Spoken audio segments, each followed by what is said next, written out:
What's up guys? Welcome back to the channel Hand Waving. Your friend Naruto Addict 2.0 is here again with a brand new Naruto fanfic that's going to change everything. Today's fanfic is titled, What If Naruto Ruled the ANBU Shadows, with Mikoto, Kushina, Yugao and Kurenai beside him. Part 1. Let's start this fanfic. The clouds parted, it allowed the moonlight to engulf the woods of Hai no Kuni. The tree crowns masked any presence as the green leaves shielded anything beneath it from the bright light emitting from the beautiful full moon. Beneath the crowns of the trees, if you looked closely enough, however, and tried to spot it, you could see two dark blurs, racing across the forest on the large branches of the many trees making up the forest of this country. Both wore the same black cloak with a hood covering their heads, but almost everything else was completely different. The one on the right was a teen with deep onyx eyes with long black hair made into a ponytail, except for the two bangs that framed his face, which was covered by a porcelain mask resembling a weasel. The one on the left was a teen just like this partner, but his appearance was quite different. He was quite a tall teen for his age, with medium-length spiky blonde hair and sparkling azure eyes. His face was also covered by one of these porcelain masks. The difference was just that instead of resembling a weasel, his mask resembled that of a raven. The one on the right raised his hand, signaling for a halt at the next branch, on which they landed on with ease. "You ready for this, Raven?" he asked, his tone calm and almost monotone sounding. "You know, it's only the two of us here, Itachi," the one on the left side as he moved his mask into the palm of his hand, showing his facial features. The one identified as Itachi removed his mask as well. "You do know that it is part of the ANBU code to always wear our masks and go by our code names in the field, even if it is just the two of us, right, Naruto-kun?" Itachi sighed and put his mask back in place. Naruto groaned at the mention of the rules and placed his mask back in place. Yeah, whatever man. Just because it's the rules, doesn't mean I have to like them. It still means that you have to follow them, though. Itachi countered, and Naruto groaned in annoyance. "Afraid so let's get this over with anyway. What's the plan again?" Naruto asked as he crouched down to stare at the camp located in a clearing about 100 feet away from them. Itachi crouched down beside him and looked the camp over as his eyes turned red with 3 onyx tomo spinning in each. The Sharingan, also known as the Uchiha clan's precious bloodline limit. "I spot 10 guards, which is quite low, especially since this is such a high-value target. Considering their low numbers, there are quite a few things that can be the cause," Itachi informed. "Yeah, like the being stronger than mere guards, and more like shinobi in terms of strength," Naruto added on, to which Itachi nodded. "Correct. That is indeed a possibility, but on the flip side, our target might as well be going bankrupt, and this could be the only thugs he could afford," Itachi stated as he flipped a kunai into his hand. Naruto sighed as he reached in and grabbed a kunai that would look odd to most people. It was a tri-prong kunai, with a red wooden handle instead of the classic metal one that the usual kunai supported. But as always, we'll never figure it out unless the missions go bad and are categorized as fubar. It's quite sad really. Unless the situation calls for it, we can never really go all out, Naruto mumbled to himself. Itachi gave a quiet chuckle as he looked to his side to stare at his blonde friend. "If that truly was a problem for you, then you would never have joined the ANBU. I know, but still, we have to do everything so silent and quiet. It takes some of the fun out of it. Like right now, we'll never know these guys' true strength. They could either be Junin level in strength with some impressive skills, or some lowlife thugs for all we know," Naruto said as he rose back up from his crouched position. Itachi nodded, somewhat agreeing with him. Despite being a pacifist, there was some excitement to the unknown at times. But he also feared it. Being left in blind could be quite horrifying to some extent. The ANBU's job is to do things efficiently and quietly. It won't do us, or our village any good if we make this into some huge spectacle, Itachi informed the blonde, but Naruto just found Itachi's lecturing to be quite annoying. He knew this already. He had gone into the ANBU as a trainee as he had, And on the same squad at that. They had both been through the ANBU's upstart protocol together, so why was it that Itachi always felt the need to lecture him? But still, you do realize that it's doubtful that they are a group of Junin, suppressing their chakra levels all the way to bandits. So keep your bloodlust down, you're going to reveal us, and if you do, I'm leaving the paperwork to you. Why is it you always feel the need to lecture me about everything? We went through the ANBU program together in case you've forgotten it. Naruto shivered, calming himself down as Itachi went up from his crouched position. Itachi clapped Naruto's shoulder and chuckled, because if you are anything like your mother, then you can get reckless if you don't agree with certain things. I'm just doing my job as your partner, and that in your case involves me making sure that you stick to the rules. And then he shunshined away. Naruto shook his head as he performed the shunshin as well.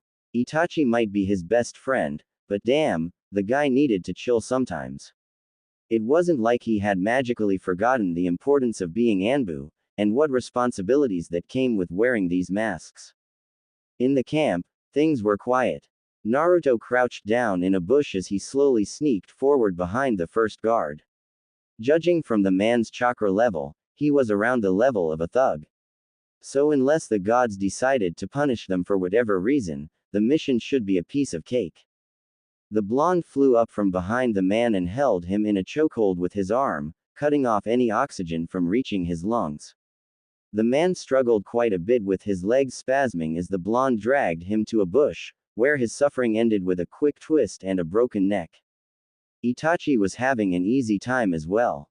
One of the perks of having the Sharingan was that a simple look in the eyes was enough to immobilize someone through the use of genjutsu. So, with a simple glance, and dragging one out of the clearing to slit his throat in his dazed state, he plowed through his guard. The 8 remaining guards were handled within 2 minutes, and the duo nodded to each other before quietly sneaking into the tent of their target. Inside, an obese middle-aged man with short gray hair sat up in his bed, as he noticed that all the commotion from earlier was gone. "What's going on out there? I hope that none of you are sleeping on the job." He grunted while standing up. He pushed the tent front open and stared around the clearing. It was empty. There wasn't a single trace of any of his men that he had hired to keep him safe at all. It was silent, empty. It was as if they had disappeared into thin air without making a sound. To think I paid them for this, where the hell did they even go? He raged as he stormed around to enter his tent. But he quickly spotted something that made his blood freeze. Within spitting distance stood a man clad in a black cloak and a mask. The only noticeable feature about him was the piercing blue eyes. "They're preparing for your arrival," the man stated simply, and before he could scream, he felt a jolt of pain and it got hard to breathe. He looked down with shaking movement and stared at the blade that was piercing his chest as his face went pale and he collapsed forward. Naruto scoffed as he sidestepped so he wouldn't get hit by the disgusting man. "You know, you could have killed him and pushed him to the side instead. I don't really appreciate getting touched by such a pig." As the corpse finally fell to the ground, it revealed Itachi standing behind with a bloodied sword. "At least his blood is on my sword, and not yours. I'd say I took the worse end of the deal this time." Groaning, the blonde waved his hand in front of his partner. "Whatever man, let's burn this place to the ground and return home. We've been hunting this drug lord kingpin wannabe the entire week, and I really feel like sleeping in my own bed for once." Naruto complained as he went inside the tent, followed by Itachi.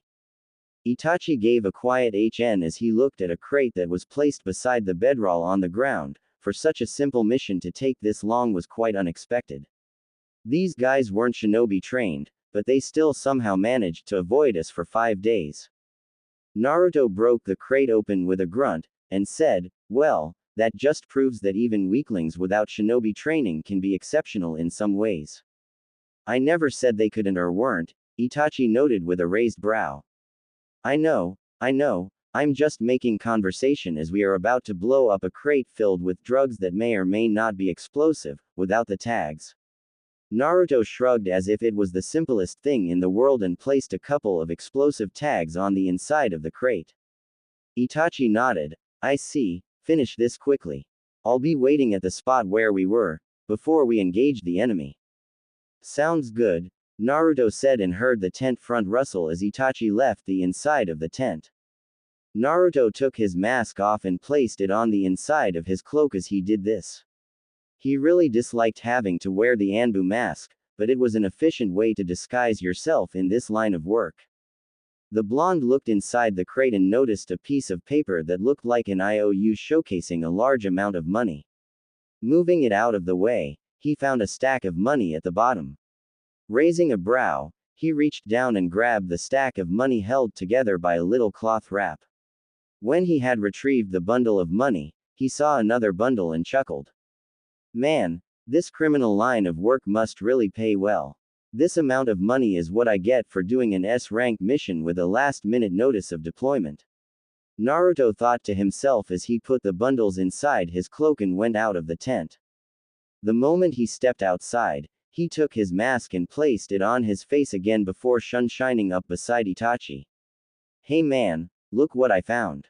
He chuckled and pulled one of the bundles of money out from his cloak. Why did you take that? We were instructed to blow up the properties of the target. Itachi sighed as he stared at the cheerful blonde. Naruto waved his finger in front of his face and stuck the money inside his cloak again. Actually, our orders were to blow up the drugs. Itachi shook his head with a small smirk. Why did you take it again? It's not like you need money. Meh, spoils of war. Naruto chuckled as the two leapt away from the scene as a massive explosion happened in the background. The journey back to their village, Konohagakure no Sato, had been fast and uneventful.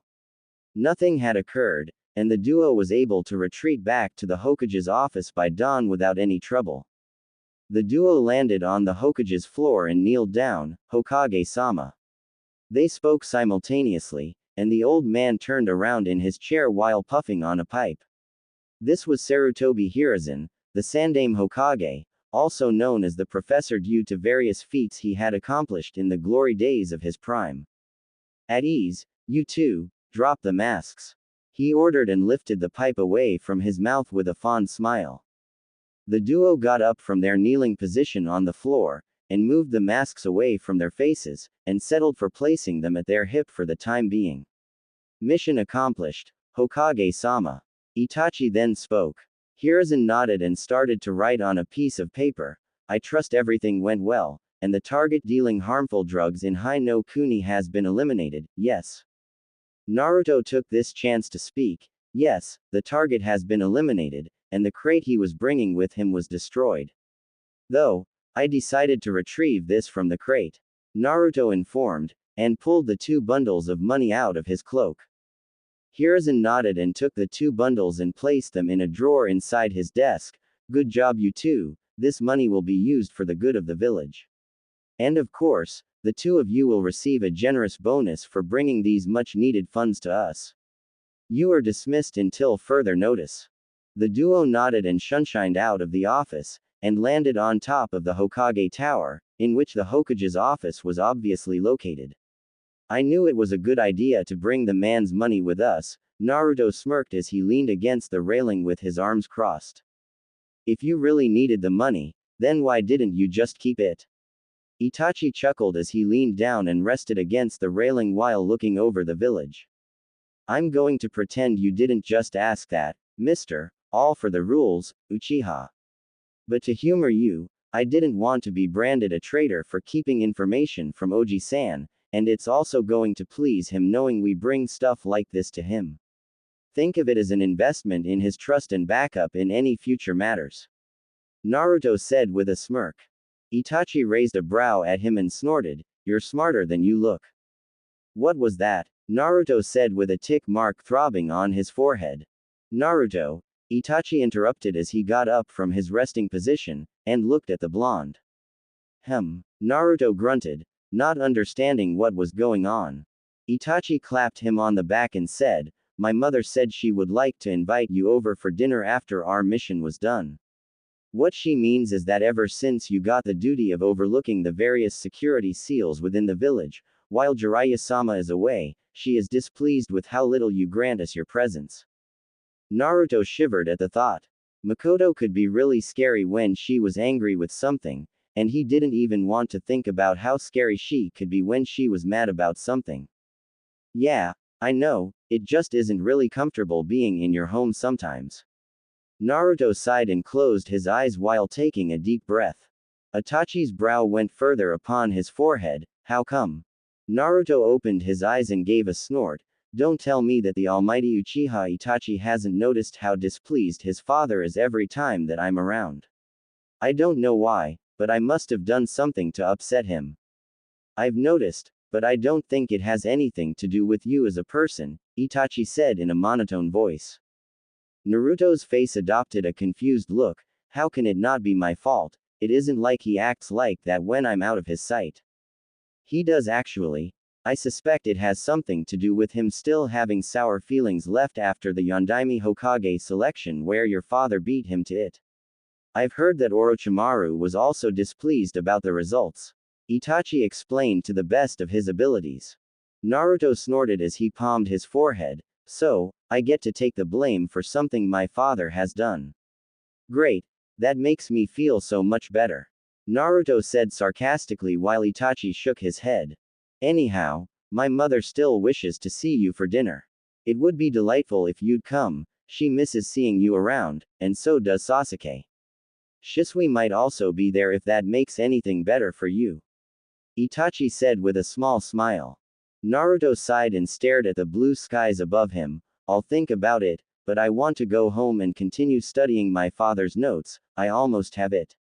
Sometimes I really wonder if Ka-san taught me the sealing she could, so I'd be working closely with Tu-san since he was always so busy at the office. Maybe she thought of it as a way to get me closer to him, because I was quite sad about never seeing him. Where does this come from? Itachi questioned. Naruto sighed again, and pushed off the railing he was leaning against. I don't know, it just comes out when I let my mind run loose. Dangerous mind you have then. Itachi meant as a joke, but Naruto just shrugged. Yeah, sometimes it gets the better of me. The sun was setting in the distance as Naruto made his way out of the T&I department with one Ibiki Morino in tow. Naruto rubbed his shoulder as he gave a short but relieved sigh. He was finally done for today and looked forward to a meal and some much-needed rest. I'm sorry for dragging you out of your home so late, but Inoichi thought that the security seals inside the interrogation cells might have been too outdated, but it seems like everything was alright, no? Ibiki asked with a grunt. Naruto turned around and looked at the man that had scars covering the majority of his face. Everything was quite alright, but the models are quite outdated compared to the one that has been placed at the ANBU holding cells. Ibiki nodded. I trust Hokage-sama will hear of this, and work on having some newer versions installed soon. He asked afterward. I'll bring it to his attention, yes. And I have little to no doubt that I'll be the one to set them up before the week is over, Naruto informed with a tired smile. That is pleasing news, I'll inform Inoichi of this. Good evening Naruto-san, Ibiki said with a small bow, slightly reveling in Naruto's displeasure before he returned inside. Naruto groaned in annoyance. Of course, this just had to happen. He had been on his way home after shopping and training for the day when a fellow ANBU member had told him that the T&I department needed a look, something that had taken a good 3 hours to finish. So, this is where you're hiding. A voice called out from above him. Naruto looked up as he noticed a form falling from above, and he took a step back when a teen with short black hair landed in front of him. Shisui-sama? He asked with a small wave of a hand. The one and only. Shisui smirked as he pointed a thumb at himself. Grunting, Naruto made his way down the stairs up to the T&I department, with Shisui following right after. Any reason you're interrupting my evening, Shisui? Well, Mikoto-sama feared that you might ditch dinner with Itachi and company, so she sent me to make sure that you're coming. It starts in 10 minutes, by the way. It took quite a while to hunt you down. Shisui informed him as they walked side by side through the streets of Konoha. I had work. Ibiki thought that some of the seals were broken in the T&I department, but they were just outdated. Naruto sighed as he walked up a few stairs to an apartment complex. Shisui rose a brow as he walked up behind the blonde. Why are you living here again? You have your family's estate. Memories, Naruto said simply, and opened the door to his apartment, and walked inside. Shisui walked in and closed the door after him, and watched Naruto for a few minutes as the blonde unsealed several scrolls filled with groceries and supplies, and then started to put them away in the fridge and cabinets after. You're coming, right? Mikoto-sama is going to skin me alive if I don't bring you back with me. Shisui asked, hopefully. Naruto sighed as he put a tray of eggs in the bottom of his fridge. It isn't really that welcoming for me, there. Mikoto-san might like me, but Fugaku-san resents the very sight, sound, or smell of me. Aren't you over-exaggerating a little bit? Shisui asked with a raised brow. He told me to be quiet last time I was over for breakfast because I talked with Itachi. He meant that I disturbed his reading of the morning papers. Naruto rolled his eyes after saying that. Shisui chuckled and sat down on a chair. That old man could just read that stuff on the toilet while doing the number 2. Naruto gave a few quiet chuckles. If I had said that, I would probably be banished from the clan grounds, instantly. Mikoto-sama wouldn't have allowed that. She's really fond of you, you know. Especially your friendship with Itachi, that makes her really happy. She has secretly told me, in confidence, that she was afraid Itachi might have had a harder time making friends, because of his father's actions during his early childhood. But then you and I showed up to save the day. Shisui said while inspecting a net filled with oranges. Wouldn't that make her fond of you as well? Naruto asked as he grabbed the net from Shisui's hand, and filled a glass bowl with the oranges and placed it on the circular wooden dining table Shisui was sitting at. Shisui rested his head on the palm of his hand. Meh, she thinks that I'm kind of a bad influence at times. What did you do to make her think so highly of you anyway? Perhaps it's because I'm less irresponsible than you. Naruto said, and then there was a moment of silence before they both roared out laughing. Come on, man, if she knew what kind of books you're hiding in here, then she'd kill you and feed you to Fugaku-sama. Shisui roared out laughing. That quickly shut Naruto up, because he was too busy feeling terrified. She would really kill him if she knew of his bad habit. His brother figure, Hitaki Kakashi, and his godfather, Jiraiya, had really corrupted him as he grew up. I should just burn those books. Naruto groaned and filled the bowl with some other leftover fruits from the week before that hadn't rotted away yet. Shisui faked a horrified look. No. You can't. Those books are my precious. If you want to throw them away, you could always just give them to me. Rolling his eyes, Naruto turned to stare at Shisui, and you question why she thinks of you as a bad influence. Don't be rude, I'm not the one ditching the family dinners. Shisui winked. Naruto started throwing the empty fruit nets out in a trash can placed in a cabinet under the sink. A family dinner is for family, I don't really qualify as that. Come on, if you aren't family, then what are you? Shisui said in an annoyed tone. The Uchiha clan, well, with the exception of Fugaku, all thought of Naruto as a friend of the family by now. The blonde was quite often present with Itachi after all, either for missions, or training, so they had gotten quite familiar with him. Naruto didn't bother to give a response as he went over and turned off the lights. You coming? He asked and walked toward the door. Shisui grinned ear to ear and rushed out of the front door. I knew you wouldn't abandon me. Shisui smiled as he turned around only to get the front door smacked right in his face. And so he stood there, with a twitching eyebrow. He was about to knock on the door when it opened and Naruto walked out. I'm just kidding, no reason to look so pissed off. He smirked and locked the door and pocketed the key. That wasn't funny. Apologize. Shisui growled as he ran after the blonde, who had just slammed his front door, in his face. Naruto gave a small smirk. No. Apologize. Shisui then yelled as he ran up beside him, to send death glares Naruto's way. Naruto laughed with a mischievous look. I said no you moron, are you deaf? Apology wait, what? Moron. I'm not the one who slammed a door in my friend's face, and laughed about it like a. Shisui screamed as he made a motion to pull up his sleeve, which was quite ironic considering his black shirt was sleeveless, and attempted to punch Naruto in the face, but the blonde just under it. Naruto was about to retort, when he heard a voice beside them. What's all this commotion about? Naruto gave a fleeting glance at the two familiar faces now watching them with amused looks. One was a female, about a head shorter than him, with long purple hair, brown eyes, red lips, whilst finishing her attire with an ANBU uniform. She was his former teammate on his Genin team, but now a teammate of his ANBU squad. One Azuki Yugao. The second one was a male who sported a brown, shoulder-length hair that framed both his face and brown eyes. He wore his forehead protector like a bandana, along with the standard Jonin outfit, and as always, he has his trademark Senbon in his mouth. This was Shiranui Genma, one former Junin sensei of Uzumaki Naruto Daizu. Naruto gave a smirk as he dodged another punch from Shisui with ease. Oh, it's just Shisui being overdramatic. It must be his time of the month. Yugao gave a soft giggle as Shisui's eyes flared red. Overdramatic. Now listen here, you little shit arg. Instead of getting his threat across, he got his mouth full of dirt. Shisui's head flew up from the ground, and he stared at his feet, noticing that he had just been tripped by the blonde as he was about to go for an attack.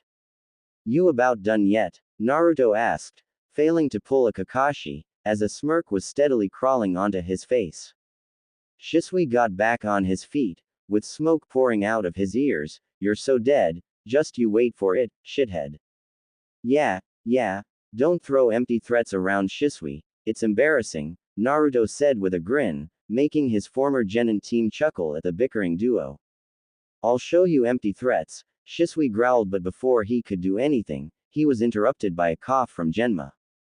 Not that it isn't funny watching you because, believe me, it is, really. But I'd like to have a word with my former student here, before you try to kill him.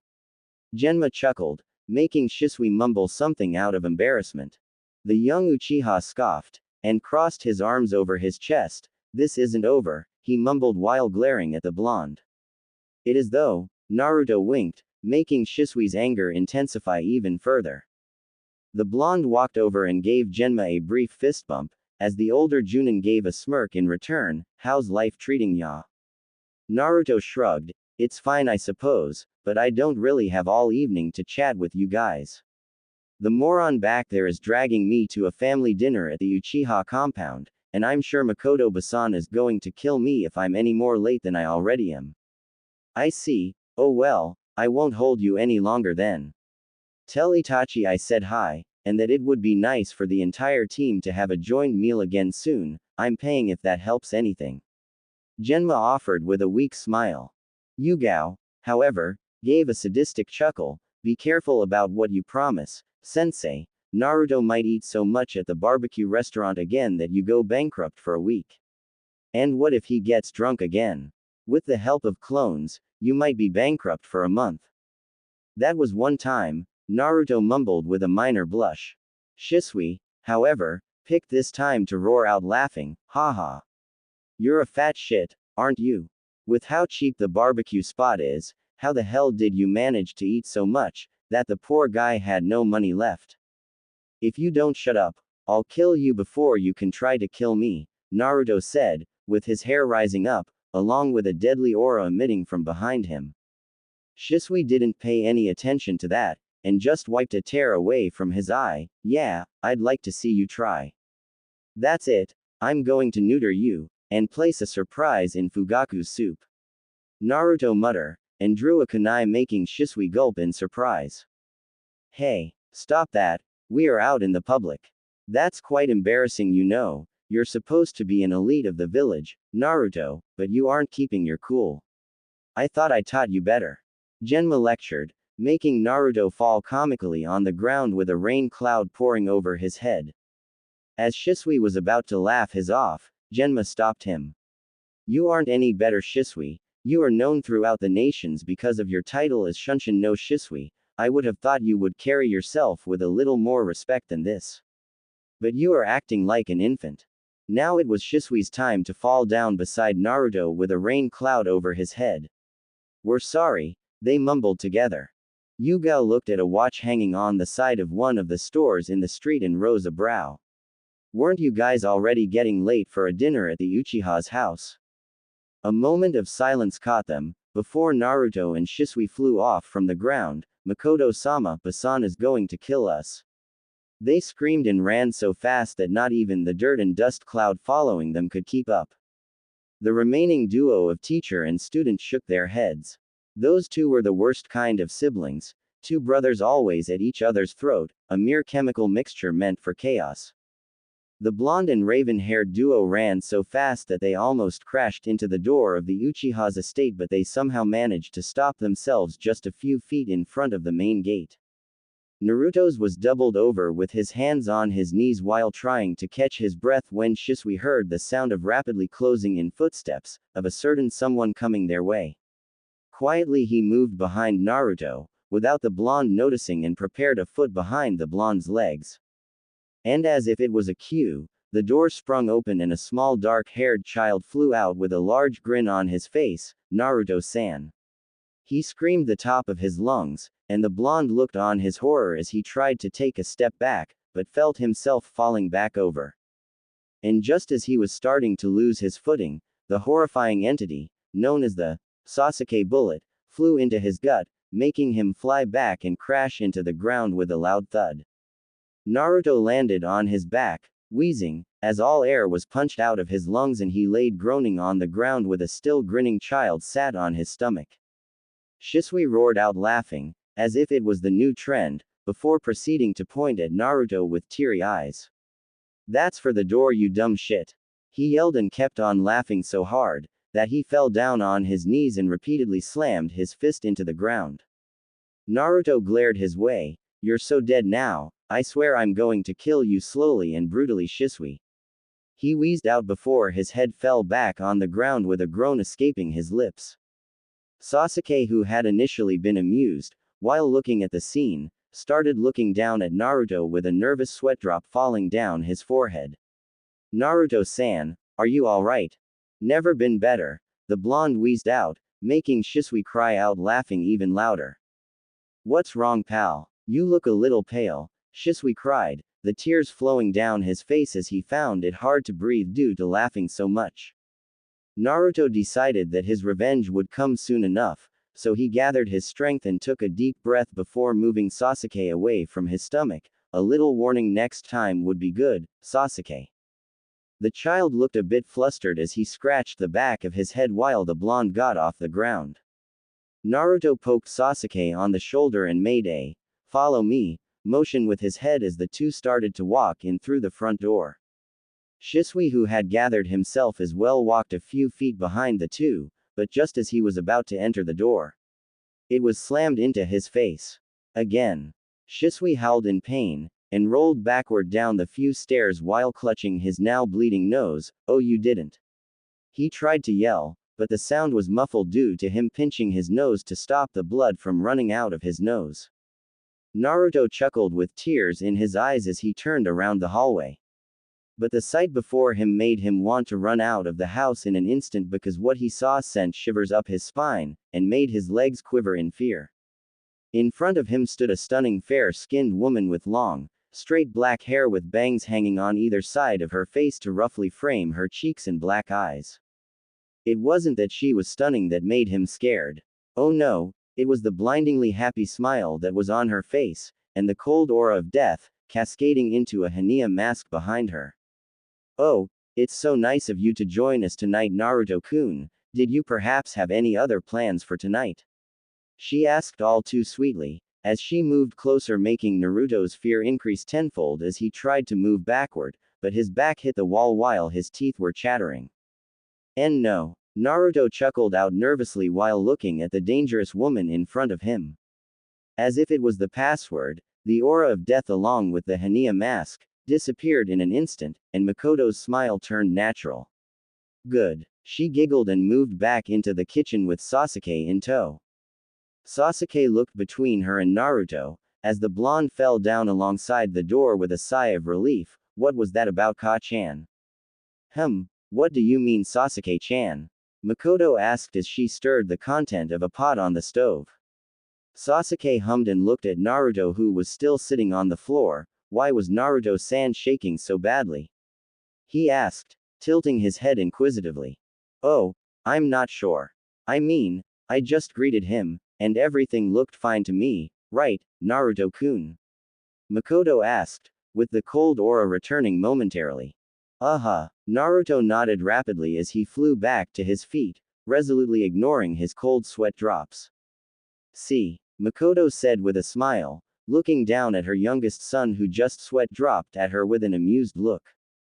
Taking his chance to escape this nightmare, Naruto took off his sandals and snuck into the dining room behind Mikoto's back, just to come eye to eye with one Uchiha Fugaku. Good evening Fugaku-san, I'm sorry for being late. Naruto apologized, with a small bow. The man's cold eyes stared at him for a few seconds, making Naruto gulp as he feared that what he had predicted before coming here, were becoming reality. But his worries seemed to be for naught. It should be alright, my wife isn't done cooking anyway, Fugaku said, as his eyes returned to the papers he had laid on the table. Naruto's brows flew upon his forehead in surprise. Fugaku had just acted casual with him, what kind of witchcraft was this? Is everything alright, Fugaku-san? Naruto asked in a careful manner, as he tried to read the stoic Uchiha clan head's body language. Fugaku looked up with the same stoic face, and asked, why shouldn't it be?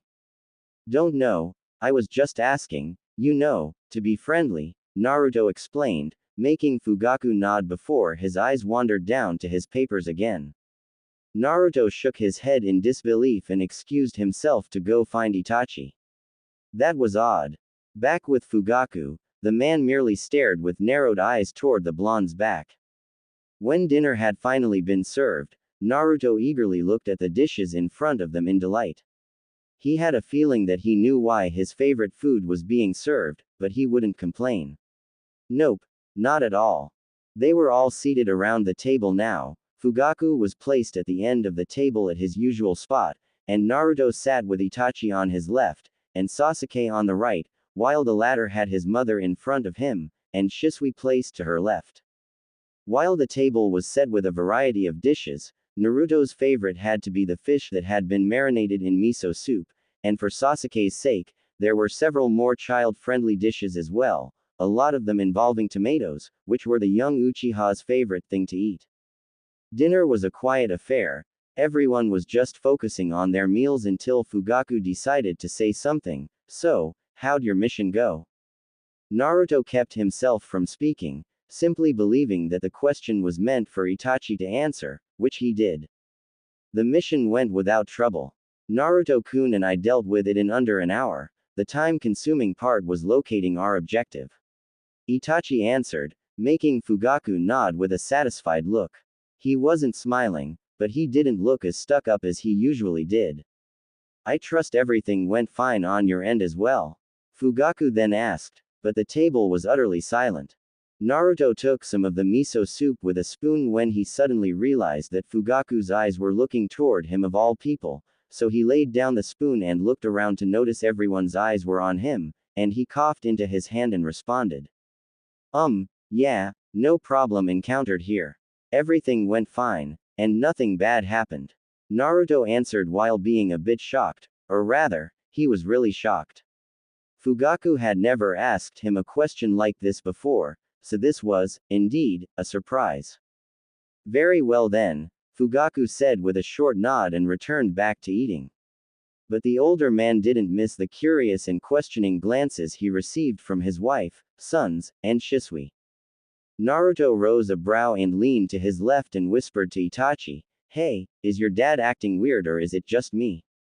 It is quite surprising for him to act nice toward you, I'm afraid, but I have no idea what has caused it," Itachi said with a calculating gaze. Naruto scoffed and played a bit with his food. Perhaps Mikoto-san beat him with a belt or something. Itachi snorted at the image appearing in his head. I highly doubt it. I'm sure she'd love to, but the marks it would leave behind would surely cause questions around the compound. So you're saying that if it wasn't for the image it would give the clan, she would have done it? Naruto asked surprised. Their marriage isn't what it has been, and even while saying that, I'm not sure it has ever been as delightful as Okawa-san hoped it would be when they signed the contract. Itachi sighed and returned back to eating. Naruto's brows rose in surprise at that. Mikoto and Fugaku's marriage was a contract. That would certainly explain a lot of things, especially how someone as kind as her would be with someone as grumpy and rude as him.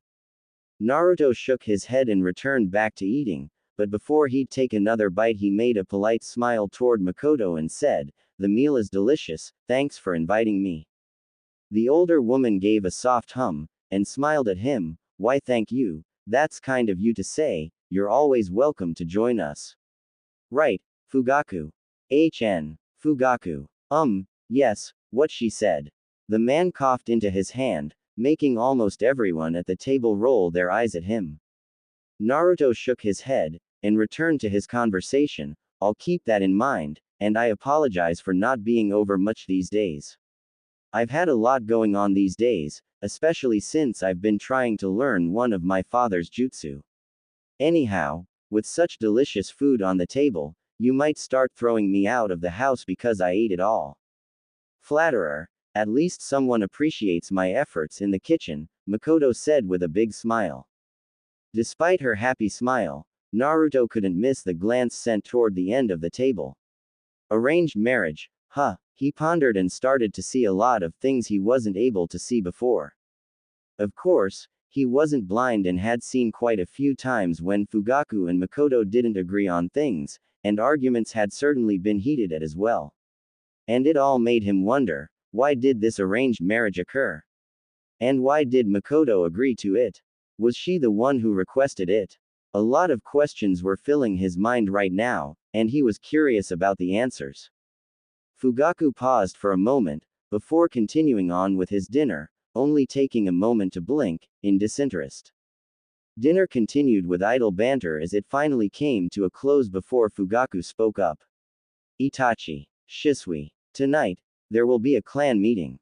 Be sure you attend." After saying as much, and receiving 2 nods in return, he stood up, and took his leave, taking brisk, yet controlled steps, out of the room. Finally, everyone else stood up, with Naruto helping Mikoto with the dishes, mostly to appease her wrath, and got ready to leave. Once the dishes were away, Naruto and Shisui began to leave towards the front door, while the rest of the family saw them out. Sasuke was a simple case. He got a quick hug and had already run off to his room as he yelled, "Bye." Itachi shook his head at his little brother's antics. It was quite un-Uchiha-like, but it was a refreshing change. He didn't disapprove, nor did he approve. "Safe trip home, don't get into any trouble." "Geez Itachi, how much trouble do you honestly believe we can get into on our way home, of all places?" Shisui snorted and crossed his arms across his chest. "Considering it's the two of you, and together, nothing in the village is 100% safe," Itachi smirked, making Shisui's brow twitch. "You're just as annoying as Naruto, if not more so," Shisui smirked back, and Itachi just chuckled. "As if that was possible," he retorted. "I'm standing right here, you bunch of," Naruto growled and elbowed Shisui in the gut. Shisui doubled over, and coughed out, "Why was I the only one getting hit?" "Because I don't trust Itachi to be caught off guard." Naruto shrugged. "Touché," Shisui wheezed out. Itachi looked on amused as he put out his hand, which Naruto took. "Good trip home, don't be a stranger." "I won't. I'll see you at our next mission, which hopefully won't be too long before we're deployed again.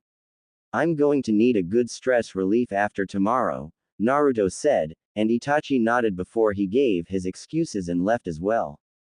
Shisui noticed that Mikoto looked at Naruto like she wanted to talk with him, so he quickly bid her farewell and said his thanks for the food before he left, and while he was doing so, he signaled to Naruto that he would be waiting outside.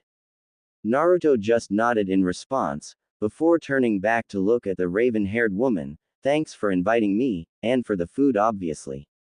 You're an amazing cook, tastes better than anything I could ever make by a long shot." He grinned. Mikoto gave a soft smile. "Flatterer, but I'm glad you enjoyed it. In a household filled with Uchiha, it's a nice change to hear it, anyhow. Anyhow, it was nice seeing you." I hope you take care, especially for tomorrow. I'll make sure to visit after you've left, as not to intrude. Mikoto said with sorrow-filled eyes. It wouldn't be an intrusion, but that's your choice.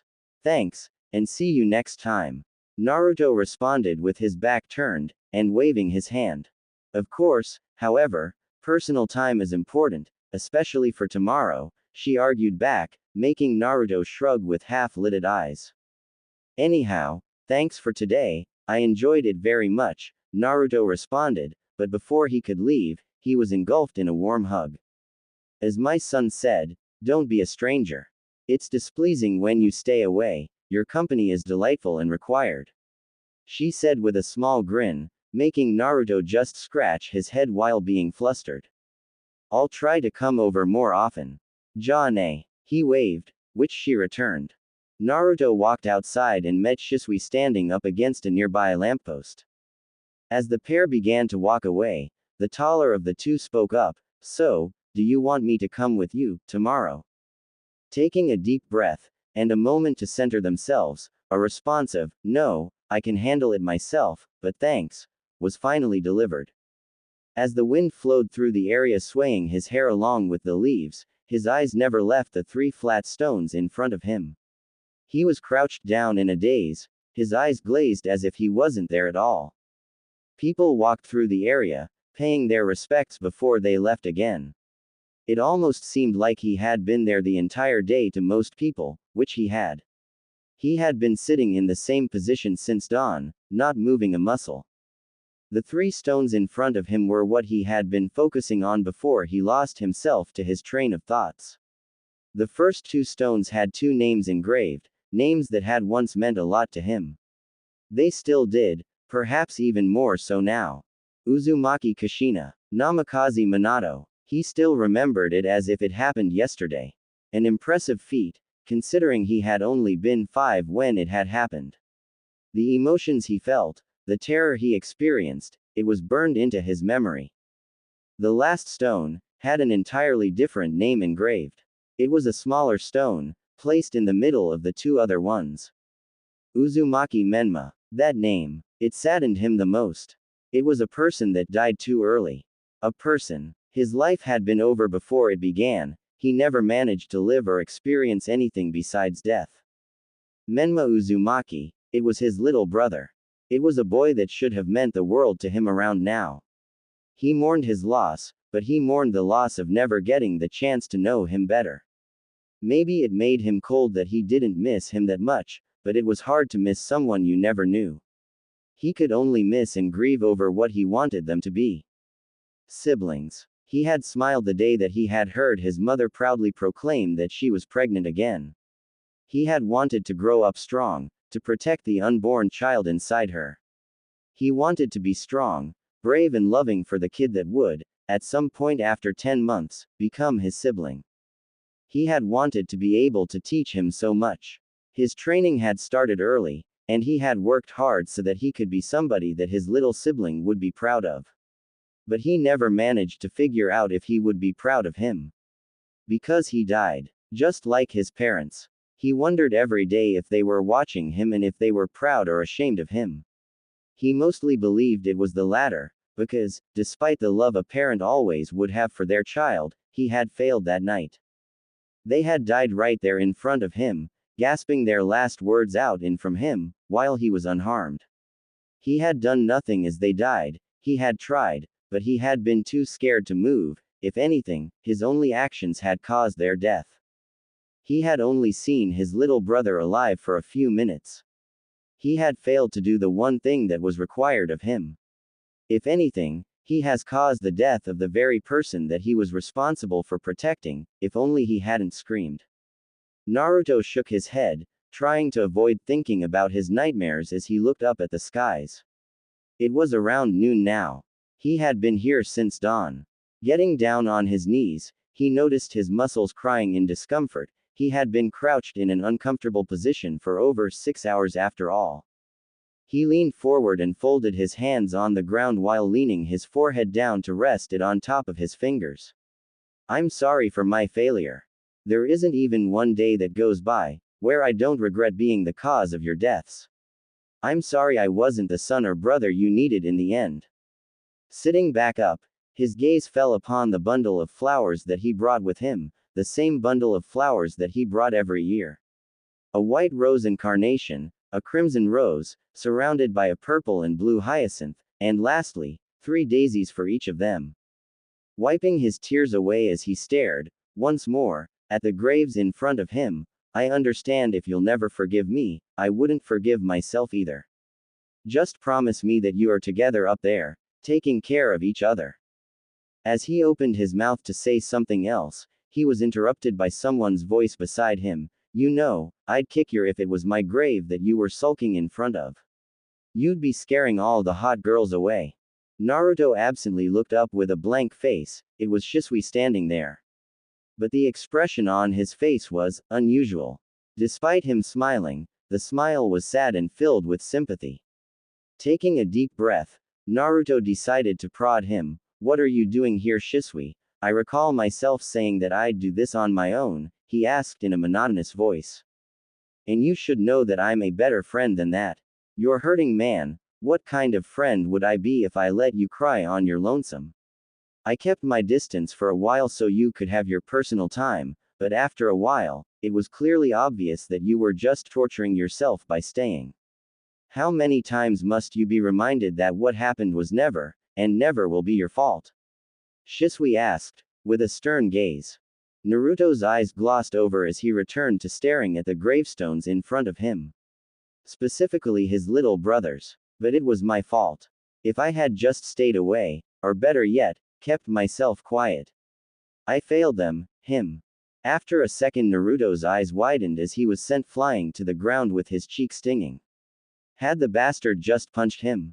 What the hell? Naruto snarled as he looked at Shisui, but was shocked to find an enraged expression on the teen's face. Before he could do anything he was picked up by the collar. How can you say that you failed him? Exclamation mark. True, you might have made a mistake, but what could you have done? You were just 5 years old, man, you were just a kid. But you have been here, every single year on the anniversary of both his birth and his death, since it happened. You come here and tell tales and stories. You tell him about the world around his resting place, and you tell him about how much you would have loved to know him, teach him and love him as his brother. Do you honestly believe he could ever wish more from you? Shisui asked, his voice quiet now as he put the blonde down. Naruto gave a dry chuckle and looked at the graves. I just miss them so much.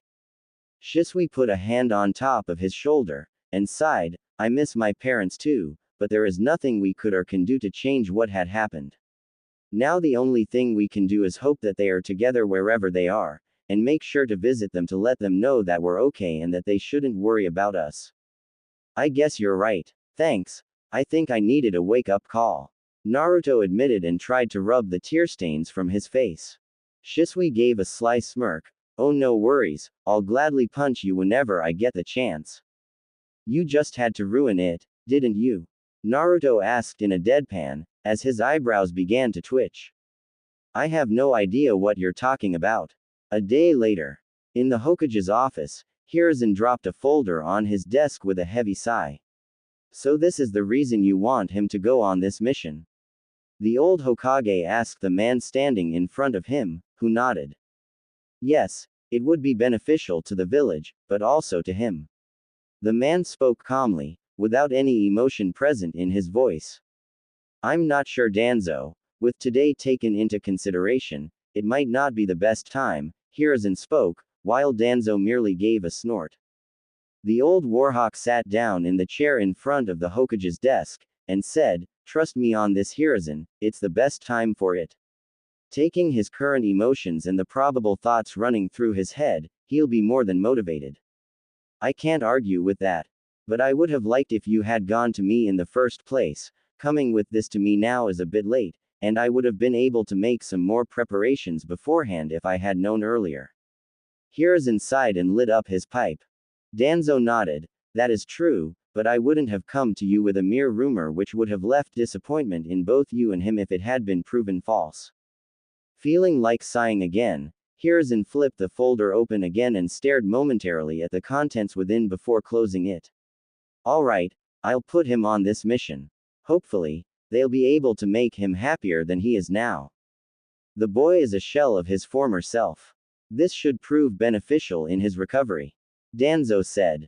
Recovery? Hiruzen then asked with a raised brow. Why yes, the boy has lived through a lot of trauma already. He needs this to heal. I fear that not much else will do. Danzo then replied calmly.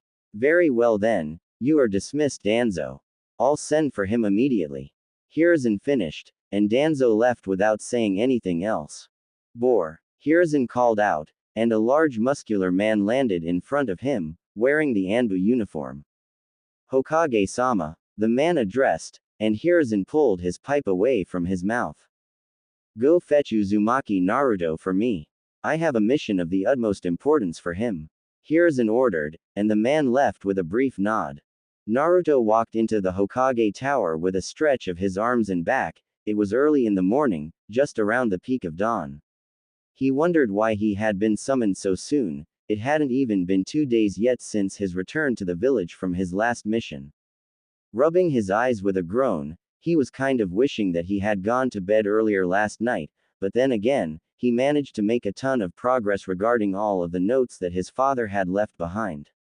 Despite feeling like a failure to his family, he wanted to at least make sure that the things that they were proud of weren't forgotten. Even if he didn't feel worthy to read them at times. But negative thoughts aside, he had learned a lot. He was finally feeling like he was getting closer to the goal, and was getting quite ecstatic about being done. It did, however, also leave a sad feeling inside of him because he didn't know what to do when he was done. He would have finished the project, and would then need a new one to spend his free time on. Well, there was also his novels and fishing he could turn to, but despite how much enjoyed doing those things, it was the life of a shinobi that was his passion. He wanted to explore the world and learn the various jutsu and techniques found within it. He couldn't do that if he was buried in a book or sitting by a lake in the shade of a tree. Regardless of how much he enjoyed doing just that. Shaking his head to clear him of all these thoughts, Naruto yawned loudly as he arrived in the waiting room, making the receptionist giggle at him with a hand in front of her mouth, something that caused the blonde to blush in slight embarrassment. Sorry, he grinned sheepishly, realizing he had just done that without noticing that she was there. Where had his shinobi skills run off to? Oh, no reason to apologize. He is waiting for you, please enter. She responded with a smile, making Naruto just cough into his hand before turning around to avoid any more embarrassing interactions. Trying to rub the sleepiness out of his eyes again, Naruto opened the door in front of him and entered swiftly, before closing it behind him. You wanted to see me? Naruto stated more than asked, to which the Sandaime nodded. Why yes, there is something that has come to my attention, something that I want you to take care of. It is a mission, and the length may vary quite a bit. It can be anything from a month to 3 because it is mostly a spying mission. Hiruzen said, making Naruto's brow raise. Despite being ANBU, it wasn't often that he of all people was sent to spy on someone. What's the details? Let me know, and I'll go get in my uniform. Naruto said, making Hiruzen shake his head. This isn't an ANBU mission, it is a political mission in which you will act as an ambassador. This might be confusing, I know, but let me explain. Hiruzen said, making Naruto just nod his head in silence. There is a family of 2 in Kusagaku, which is currently being treated horribly from the people of Kusa. The family consists of a mother and daughter, where the mother is said to be on the verge of starving, constantly taken away from home against her will only to return exhausted and bleeding later in the night, which in return makes the child grow up alone in a house that barely functions. Hiruzen stated, reading just a few out of the many points from the folder that Danzo had presented him. I can understand that you want something done, and I will, but how is this of any concern to Konoha? Naruto asked curiously. Hiruzen sighed, because the 2 people might as well be from a clan that is almost dying out, one which 2 of our former cages were quite close to. I see, so to save this clan from extinction, I'll have to do what exactly?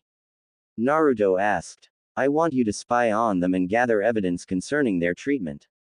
When you have enough evidence gathered, Kusa will be forced to hand these two over. Despite having evidence here, it was gathered by the people under Danzo, and I'm sure that you can remember our talk about them.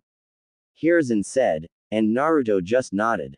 Yeah, nay, he responded. Exactly, my boy. Now, because the Foundation is a shadow organization, we can't use this information because of the chance that it might cause Danzo's organization to become public. Despite how much I'm against them, I can't disagree with how useful they can be. This, for example, would never have come to my attention without their help. Hiruzen admitted. Naruto sighed, and asked, anything you can tell me about the people I'm supposed to watch? Hiruzen this time smirked. Oh, you'll know enough from the moment you lay eyes on them. And I'm sure it will also grant you more than enough motivation to see this mission a success instead of a failure. I trust that you'll take care of this. Hiruzen smiled and handed the mission scroll to Naruto. Despite being confused, Naruto did a short nod of agreement. Yeah, I'll do it, no problem. Do I have permission to speak on your behalf on this mission? Of course, you've never given me a reason to doubt your political skills before. Despite the many times that you've found yourself in one so far in your short life. Hiruzen stated, in a manner that seemed proud. Naruto smiled. All right, I'll leave in an hour. Naruto bowed and turned around to leave. Naruto, Hiruzen called, making the blonde turn his body halfway to look at the old man. Let's do a training session when you get back. I want to see how good you've gotten. You got it. I'll blow that hat off your head. No worries, Naruto smirked, and left in a shunshin. Despite being told that it wasn't an ANBU mission, Naruto still clad himself in his ANBU uniform with the exception of the mask. Since the uniform was purchasable in almost every shinobi store, it didn't matter much if he wore it on this mission. The only thing making an ANBU official was his mask and tattooed emblem.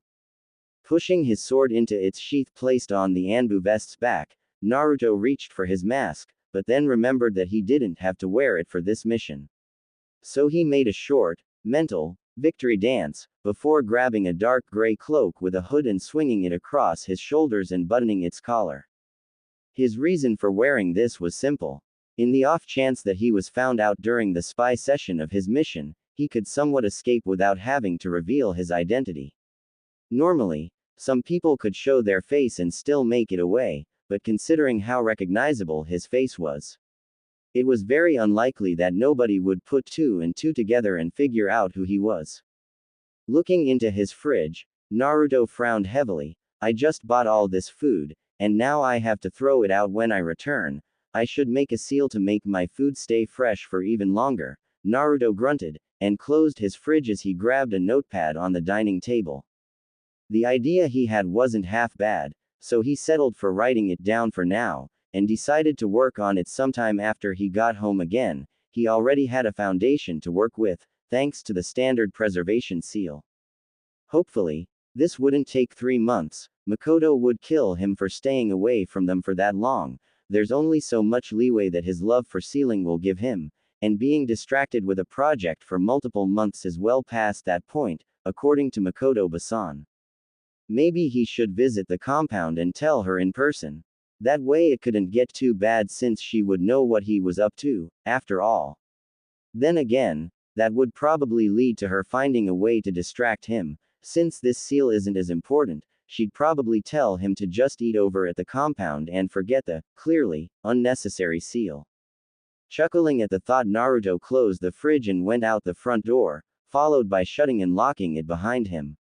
Walking down the stairs, he sighed and took a sharp turn toward the Uchiha compound in the distance. He wanted to at least tell them about his missions in person so that they wouldn't have to think that he was avoiding them or something that outrageous. Leaping over the market district, Naruto landed in front of the gates leading into the Uchiha compound. But he was raising a brow when an arm moved in front of him. Looking to his left, he stared at the gate guard that blocking his entrance to the compound. Is there a problem, Daiki? Naruto asked calmly, as the large man going by the name of Daiki stared down at him with a colder glance than what he was used to. Because of Naruto's frequent visits, he had gotten what most people would call a free pass, into the Uchiha clan's compound. He had never been stopped like this, so this was quite strange indeed. State your name and reasons for entering, Daiki responded in a monotone voice, making Naruto's brows raise further upon his forehead in great surprise. As you know, my name is Naruto. Uzumaki Naruto, in case that somehow also slipped your mind. You might want to get a doctor's appointment to check that head of yours if you somehow have forgotten it after all the years I've come here. And I'm here to tell Mikoto-san that I'm leaving for a long-term mission. So can I please enter now? Naruto sighed, looking at the man as if he had lost his head. Daiki snorted at the comment, and said, show Mikoto-sama some respect and we might consider letting you in to talk with her. Okay. Now this was some bullshit. Oh great Daiki-sama, please let me enter to speak with Mikoto-hime. Before Naruto knew it or Daiki could burst out in anger, the blonde was pushed through the gate from behind. Stand down fellas, Blondie is with me. Naruto immediately recognized the voice and stared at his daily pain in the Shisui. Shisui jogged up beside him with an amused gaze. What was that about? You tell me, I just wanted to enter so I could speak with you guys. But Daiki is being an even greater than normal. Naruto said with a calculating look. Was every Uchiha acting odd these days? Shisui snorted and intervened, his fingers behind his head as he walked. Well, he might have a stomach ache. He ate quite an exorbitant amount of food at the clan meeting yesterday. Serves him right then, he's being an touche. The two walked in silence until they reached the main estate, when Shisui asked, Yo, what did you want to tell us by the way? Naruto looked to his side and shrugged, I have an extended political mission, that's all I can say for now. I might be gone for a month, maybe 3 months. It could be more or less, that depends on how long it takes for this matter to be solved. Considering it's a political matter, and you're a representative from Konoha, it shouldn't take too long. Konoha has a lot of pull in political matters, it should be a walk in the park. Shisui reassured and clapped the blonde on the shoulder. Let's hope that's true because I'm going to be bored out of my mind otherwise. Naruto groaned with an annoyed expression, with his lips pressed together to form a line. Shaking his head, Shisui reached for the doorknob, but stopped and smirked as he looked at Naruto. Wanna bet on how far she is going to throw you? Naruto's eyebrow ticked at that. Why would she throw me at all? Shisui shrugged with an innocent look. Oh, maybe because you just got back and are already leaving for maybe 3 months. Naruto gulped. Shit, wait a minute then. I need to. But Shisui acted like a deaf person, and all but kicked the door open. Mikoto-sama. I'm here, and I brought Naruto with me. You did that on purpose. Naruto grunted as the color slowly drained from his face, and Shisui just winked at him. Stepping inside, Naruto and Shisui took their sandals off and spotted the raven-haired woman stepping around the corner in a cooking apron. Good. Then I'll set a plate for one more for lunch. She smiled sweetly. Shisui then turned and smirked at a sweating Naruto, who was adjusting the collar of his cloak uncomfortably. I can't stay. I'm just here to let you know that I'm going to leave on another mission today. Mikoto frowned heavily at that, but you just got back. I'm afraid I have to. It's a political mission. I was selected for this mission. Naruto answered with a sigh. Shouldn't Itachi be with you then? Mikoto asked confused, and Naruto just shook his head. Nah, it isn't ANBU. He replied, making her take a deep breath before sighing heavily. I guess it can't be helped then. When will you be back then? She asked, hoping that it wouldn't be that long. Naruto gulped and scratched the back of his head. Oji-san told me that the length can vary. It can take all the way from a month to 3 months. 3 months, she yelled while getting all up in his face. Yeah, it's not that bad. Naruto nodded in response. Stepping back, Mikoto crossed her arms and stared at the blonde teen. Not that bad, Naruto, you just got home. You need to take a break. I will. Just when I get home. He chuckled dryly.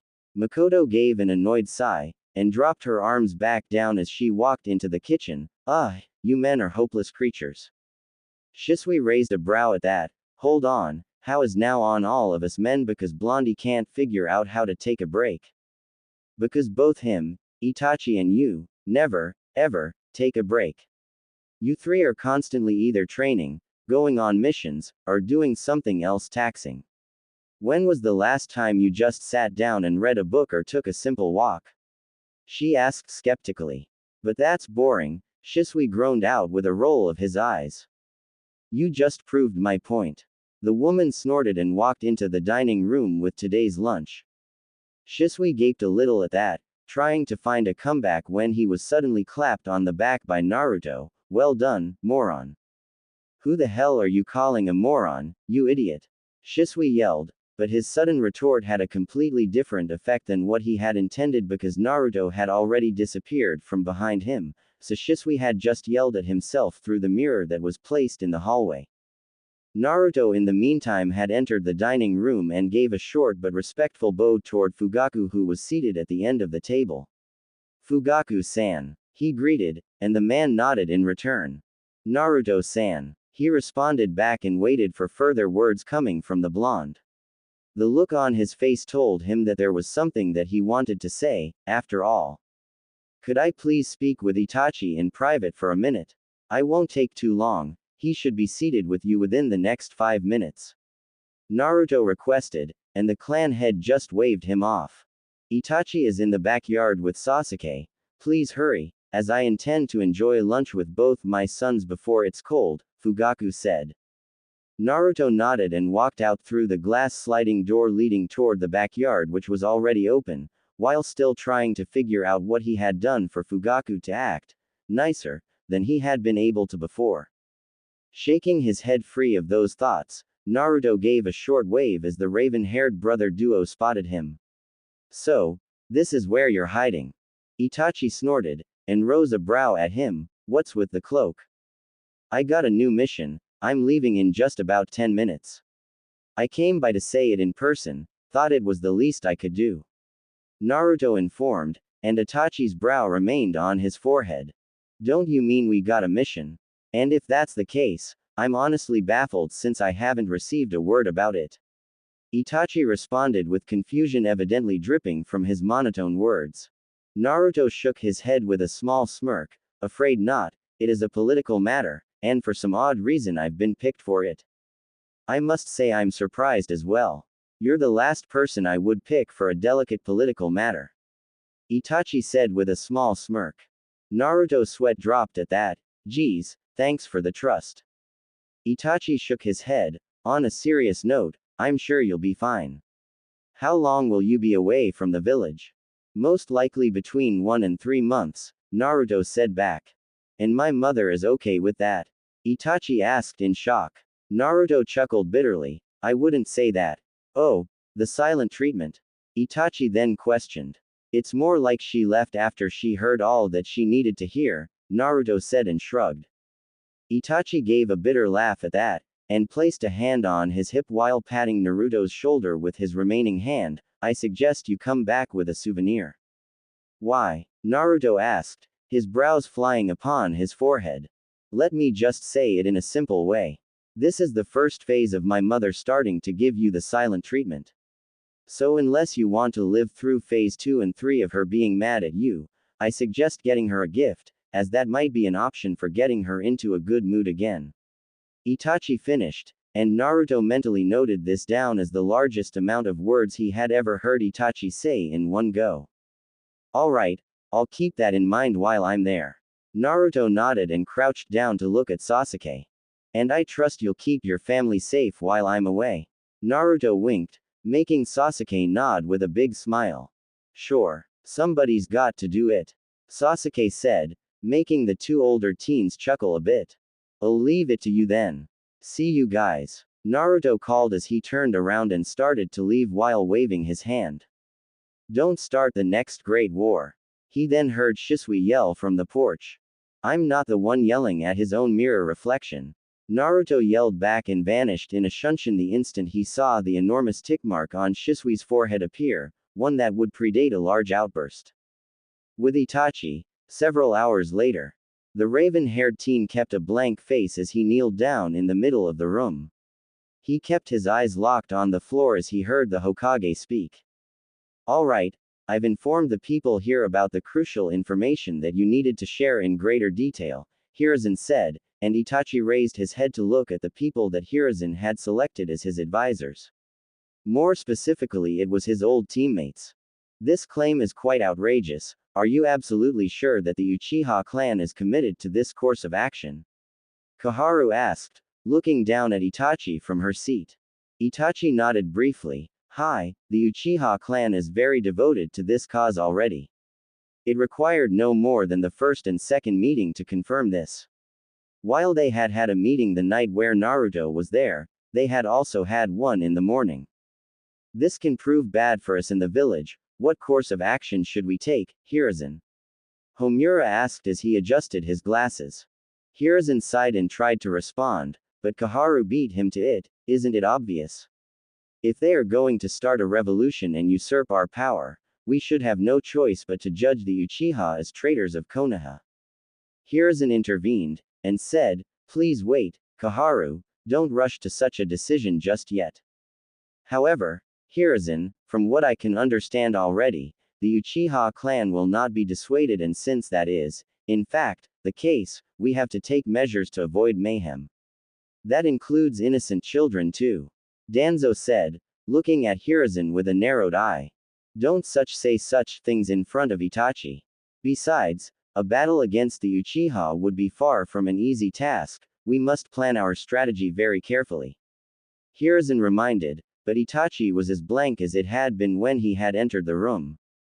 We're in a race against time here. We are to strike them preemptively before they can make their first move. If we both join forces and use our respective black ops to launch a surprise attack on the Uchiha from behind, we'll end this fast. Danzo stated casually, making Hiruzen grimace. The Uchiha are comrades in arms. We need to watch them for a while longer than just hearing about 2 meetings, Danzo. They might withdraw, and we can avoid unnecessary bloodshed. And anyhow, I would like to use words first before violence. I'll come up with a strategy. Hiruzen finished with Danzo and turned toward Itachi. Itachi, it doesn't have to be for long, but please, buy me as much time as you can. He finished, and Itachi nodded. For the sake of the village, as well as the Uchiha, I will go beyond my limits. Naruto sighed quietly as he finally reached his destination.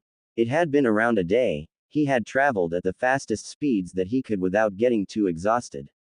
Landing on a branch, Naruto crouched down and looked over the grass fields of Kusagakure no Sato. After a moment, he reached into his cloak, grabbing a picture and holding it up to compare it with his surroundings. And there were already bad signs that made him frown.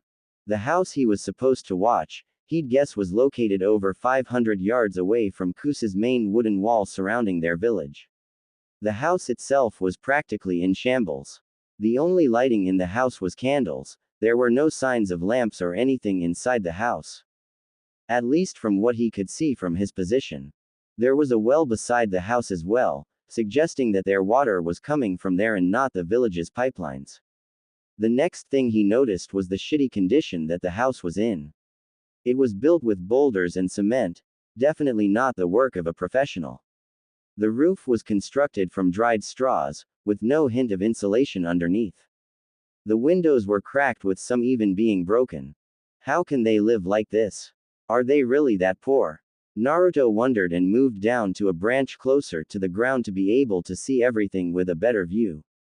From his new position, he could spot the 5 poorly hidden shinobi that were watching the house. Judging from their masks and uniform, they were from Kusa's ANBU. He snorted at that. If this was their best attempt to hide, they weren't even worth calling ANBU.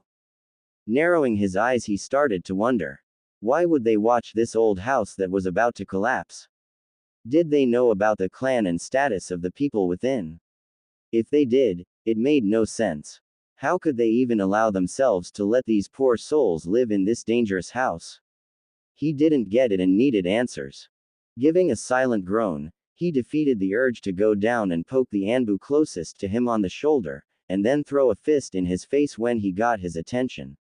He was a spy on this mission, at least for now.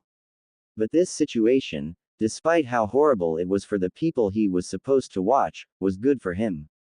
The house was located outside of Kusa's walls, so when he presented the evidence, he couldn't get held back by Kusa. If it had been inside their walls, they might have been able to accuse him of being a spy, but the house's position was perfect. It was simply located in the country. They couldn't even charge him for trespassing.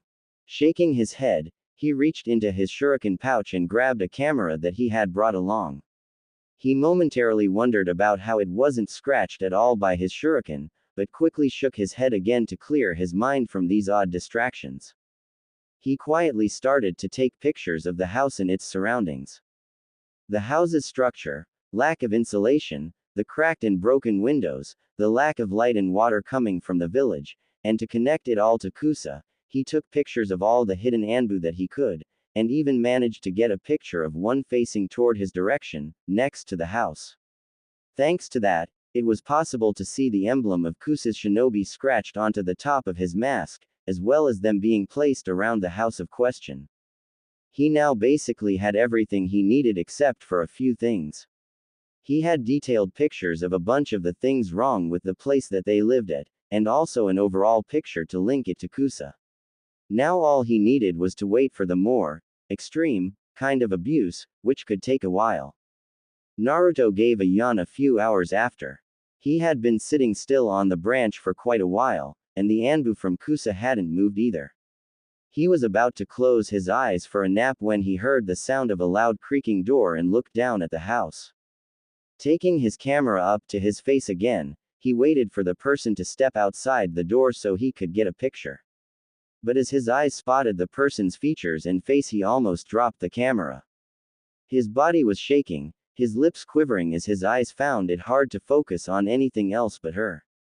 As his breathing got heavier and faster, he placed a hand over his heart and thought to himself with a whimper. No, she's supposed to be dead. Keika-chan. Naruto stuttered, his eyes fixated on the red-haired woman walking out with a basket filled with what he would guess was laundry. Holding up his hand to shield his vision from the sunlight, his eyes kept following her until he finally noticed it. Her hair was darker than Kushina's bright red, her eyes were red, and this woman's hair had a little more spike to it. Naruto's breathing got slower and slower as he stared at this individual. He smiled bitterly, as a lone tear fell from his eye. It wasn't her. This had to be the reason that Hiruzen had wanted him to do this. It was because the clan that was being mistreated was the Uzumaki clan. Kneeling on the branch, his smile turned into a frown. His mind had tricked him, and given him false hope.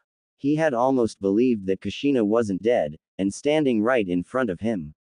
He had been ready to run to her, embrace her in a hug and tell her how sorry he was. But he had been robbed of all of that. The person in front of him wasn't his mom, no, but it was still a member of his clan. So despite everything, they were still family down the line. Family. The word made Naruto narrow his eyes as he glared at the back of one of the ANBU watching her. How dare they treat his family with such disrespect? Letting them live in this house that was ready to collapse, invading their privacy, and everything else he had yet to see. While fighting the urge to commit a full-on slaughter of the ANBU watching her, he noticed something that made his worry and confusion come back in full. On her arm were several teeth marks.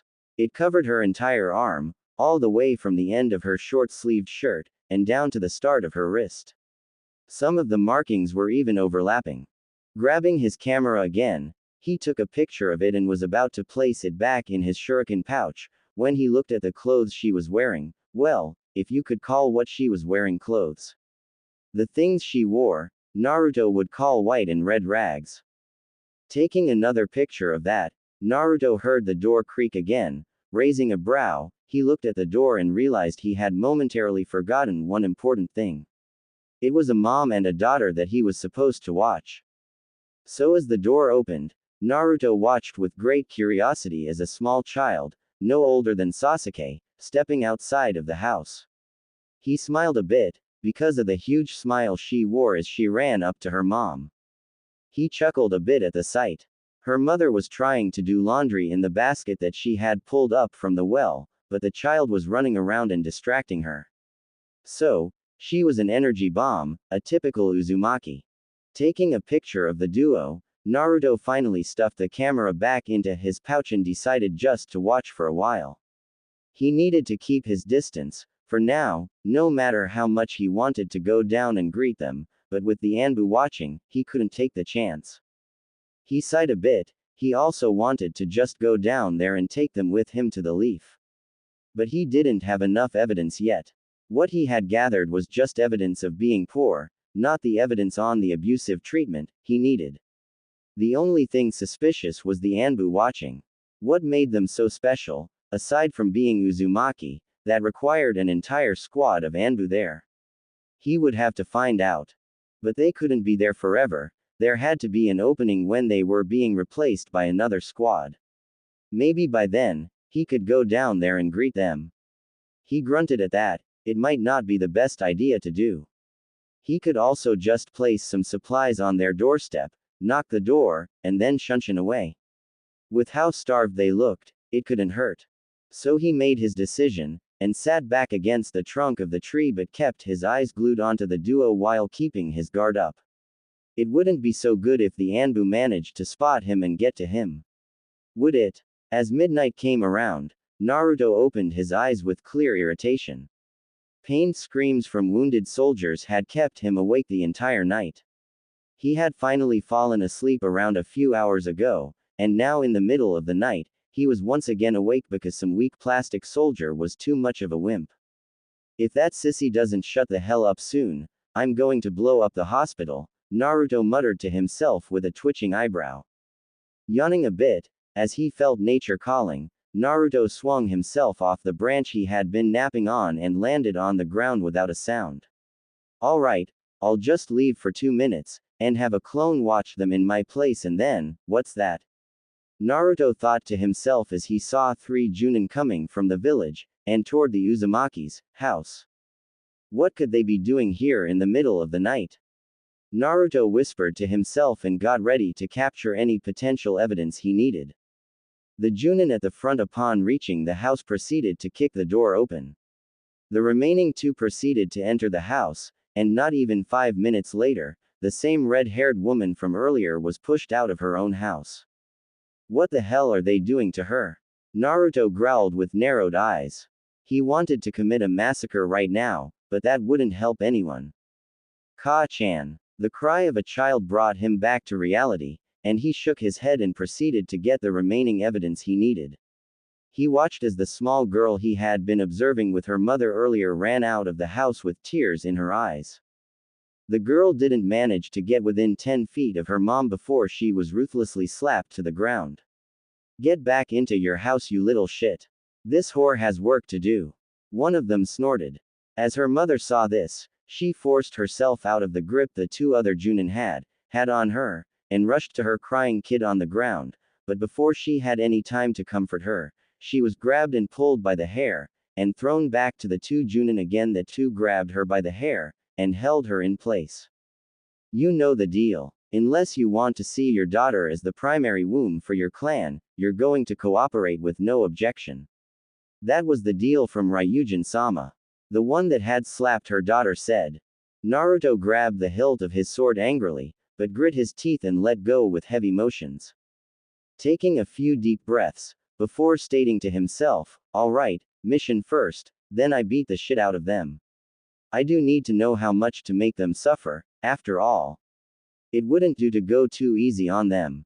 Naruto growled to himself while feeling the intensity of his rapidly building bloodlust. When the situation had proceeded to one of the 3 Junin locking the young girl inside the house, and all 3 of them walking away with the mother, Naruto decided it was almost time. Only one thing to figure out now. What were they doing with her?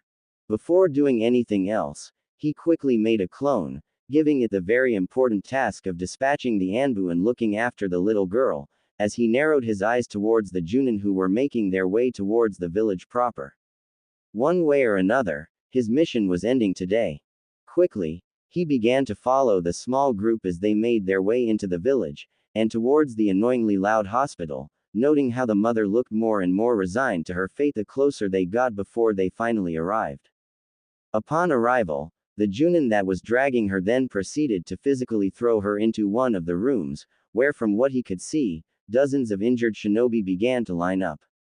Making sure to completely remove his presence, he moved close enough to view what was happening, and he found himself thanking Itachi. If it wasn't for him, he wouldn't have had enough patience to continue. Anger bubbled within, as his family member was used as a chew toy for the various shinobi that had lined themselves outside. And from what he could sense, every bite from the injured consumed a notable amount of chakra from her. Slowly, if only to keep his anger at bay, he raised the camera, making sure to take enough pictures of the cannibals, but that brought a new question to mind. There were a significant number of injured, but Kusa wasn't at war. What was going on? Once he had enough evidence, he quietly made his way into the hospital, specifically looking for the hospital records. There had to be something going on, for Kusa to have more injured shinobi than even Konoha did on a busy day. And given how they had her treat the ninja, it was likely a common occurrence. If his fears were right, then this should be the nail in the coffin to deal with Kusa and ultimately protect his newfound family. Surprisingly enough, despite the dozens of shinobi that were present at the hospital, security was scarce, scarily so. Almost like this was a common occurrence, and that nothing substantial was going on. Hell, the few med nins that he found were lazing about, almost like they lacked any patients to treat. Finally, after traversing through the hospital for a few minutes, he had found the room which held the medical records. There was only a single staff member around, and they were making their way towards the break room. This didn't make sense. If there were so many patients to treat, shouldn't they be making records of the various problems that the patients have and why they came in? Stealing his resolve, just in case his fears were indeed true, he opened the cabinet that held the records for today, and he was left dumbfounded. 53 files were recorded, all within an hour of his target's arrival. And 53 cases of training-related injuries. Not a single injury was from a mission, or anything critical. No, if anything, most of these injuries were obtained, with the knowledge that they would be injured in the first place. From purposefully poisoning themselves beyond how much they can normally handle, to training in semi-lethal sparring matches. This just didn't make sense. Gritting his teeth with a snarl escaping his lips, as he roughly opened his cloak, pushing the documents inside as he quickly crossed his fingers, making a clone that quickly disguised itself to go look after the Uzumaki mother while he made his way out of the hospital undetected. Making his way to the office of the leader in Kusagakure, Naruto's appearance got a large number of curious stares due to his almost obvious lineage, and the Konoha forehead protector that was hanging from his belt. Standing at the front of the quite small building, compared to the Hokage Tower, that the leader apparently worked in, Naruto walked up to two guards that immediately stopped him. I am here on behalf of Konohagakure, and got a message for your leader that cannot wait. You're here with no words from your Hokage, you are trespassing on Kusa ground, pal. The first guard sneered, making Naruto's expression turn into a large scowl. Either you tell him that I'm here, or I'll simply walk in there myself. You should be willing to let an ambassador from the greatest nation enter, consequences could come if you don't. Naruto threatened, sending a glare at the guard. Little brat, tisk, fine. The man grunted, obviously not okay with this kind of treatment. That's what I thought. Naruto clicked his tongue as he walked past the two guards, noticing they followed him all the way up to the door the leader supposedly was behind. Opening the door without as much as knocking, Naruto waltzed right into the office, staring at the middle-aged man that lifted his head from some paperwork laying across his wooden desk. The man narrowed his eyes at Naruto, and who are you supposed to be? How did you get past security? Pulling all the files and evidence he had gathered, Naruto slammed them on the man's desk, as the two guards behind him moved dangerously close. You are housing two members of the Uzumaki clan in this village, and I on behalf of Konoha was sent here to investigate rumors about their mistreatment, Naruto responded, getting straight to the point. This is an absurd claim. Guards arrest this man immediately, He is trespassing on this village's soil, and making dangerous political assumptions. Konoha will have to pay dearly for such treatment of our village. The man said in a low dangerous voice, and the two guards moved in to grab a hold of the blonde. Channeling a bit of his chakra, causing the tension in the air to get thick and heavy, Naruto glared out of the corner of his eyes at the guards, that seemingly stopped in place as he displayed a dangerous warning: mistreatment, inhuman living situation, medical experimentation, forceful abduction from home by your shinobi. This woman is in a life-threatening danger in this village. Along with her daughter. Naruto finished, turning his head to face the man again. The man showed off his gritted teeth as he looked over the obvious evidence, laying across his desk, while looking dangerously at the two guards, behind this intruder, that was stuck in their place. So I, Uzumaki Naruto, with the authority of Konoha, take these two into my custody and under my protection. If you have any further disclaim of this evidence being true, and any more words you feel that needs to be said, feel free to take it with Hiruzen-sama. Naruto said simply, eyeing the man as he grabbed the edges of his desk, seemingly cracking the wood under his fingers. Konoha has no right waltzing into this village making such assumptions. This is trespassing and could be seen as an act of terror or worse, war. Was the response Naruto got out of this. So, you'll deny the obvious and decide to play the political game with Konoha, I see. Can you really afford to make such dangerous acts toward the greatest of the 5 nations, the ally of Tsunagaku no Sato, that's also one of the great nations? Naruto asked calmly, his eyes still cold as ice. Ryujin-sama, let's call backup and put this freak behind bars. One of the guards that had gotten out of shock said, latching onto the blonde's arm, as he stared dangerously at the blonde. Let go of the ambassador, and go send word for the two Uzumaki, Ryujin responded in a low tone, his hair hanging in front of his eyes, covering them as he stared downward at the desk. The guards blinked in shock, but, our Ryujin-sama, he's an intruder. You got an order, the man said in a low but sharp tone, making the two guards flinch before moving out of the room while glaring at the blonde shinobi. What's your source of information? The man asked as he and Naruto were alone in the room. Naruto frowned, crossing his arms over his chest, unimportant.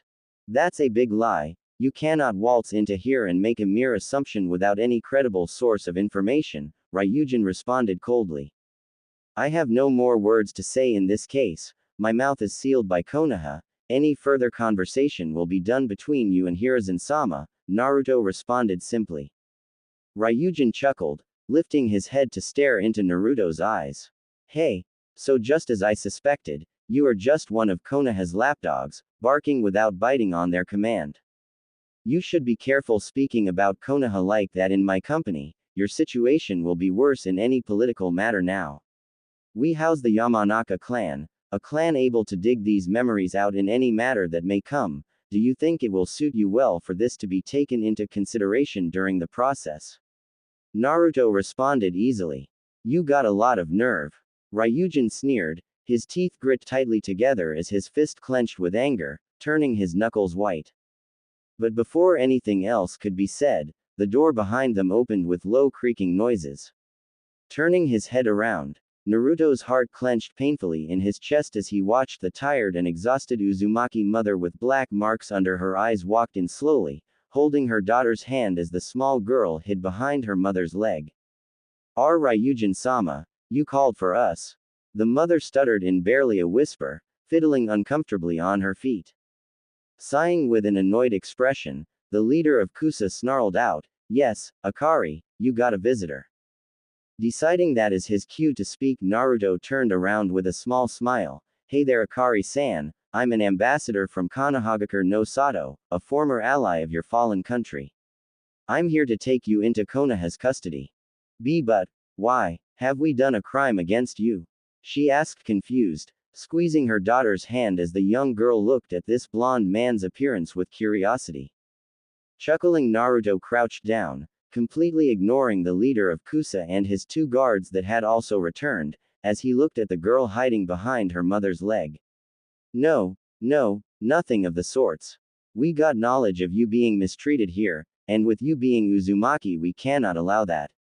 Former allies or not, you've always been a people close to us, so I'm here to take you somewhere safer. Shinobi-san, we are citizens of Kusa. Yes, I'm well aware of that fact, but with the mistreatment, Ryujin-san has no choice but to allow me to you to Konoha, unless he wants to be utterly demolished in a political matter that won't be good on any parts, Naruto explained, making the mother look at him with surprise and disbelief. Ka-chan, who is this man? Her daughter suddenly asked, seemingly not having listened in on the conversation. This is. Naruto facepalmed and shook his head as he walked over and extended his hand. How rude of me, my name is Uzumaki Naruto, shinobi and ambassador of Konoha. As Akari was just about to shake this young man's hand, her movement froze as she heard his name.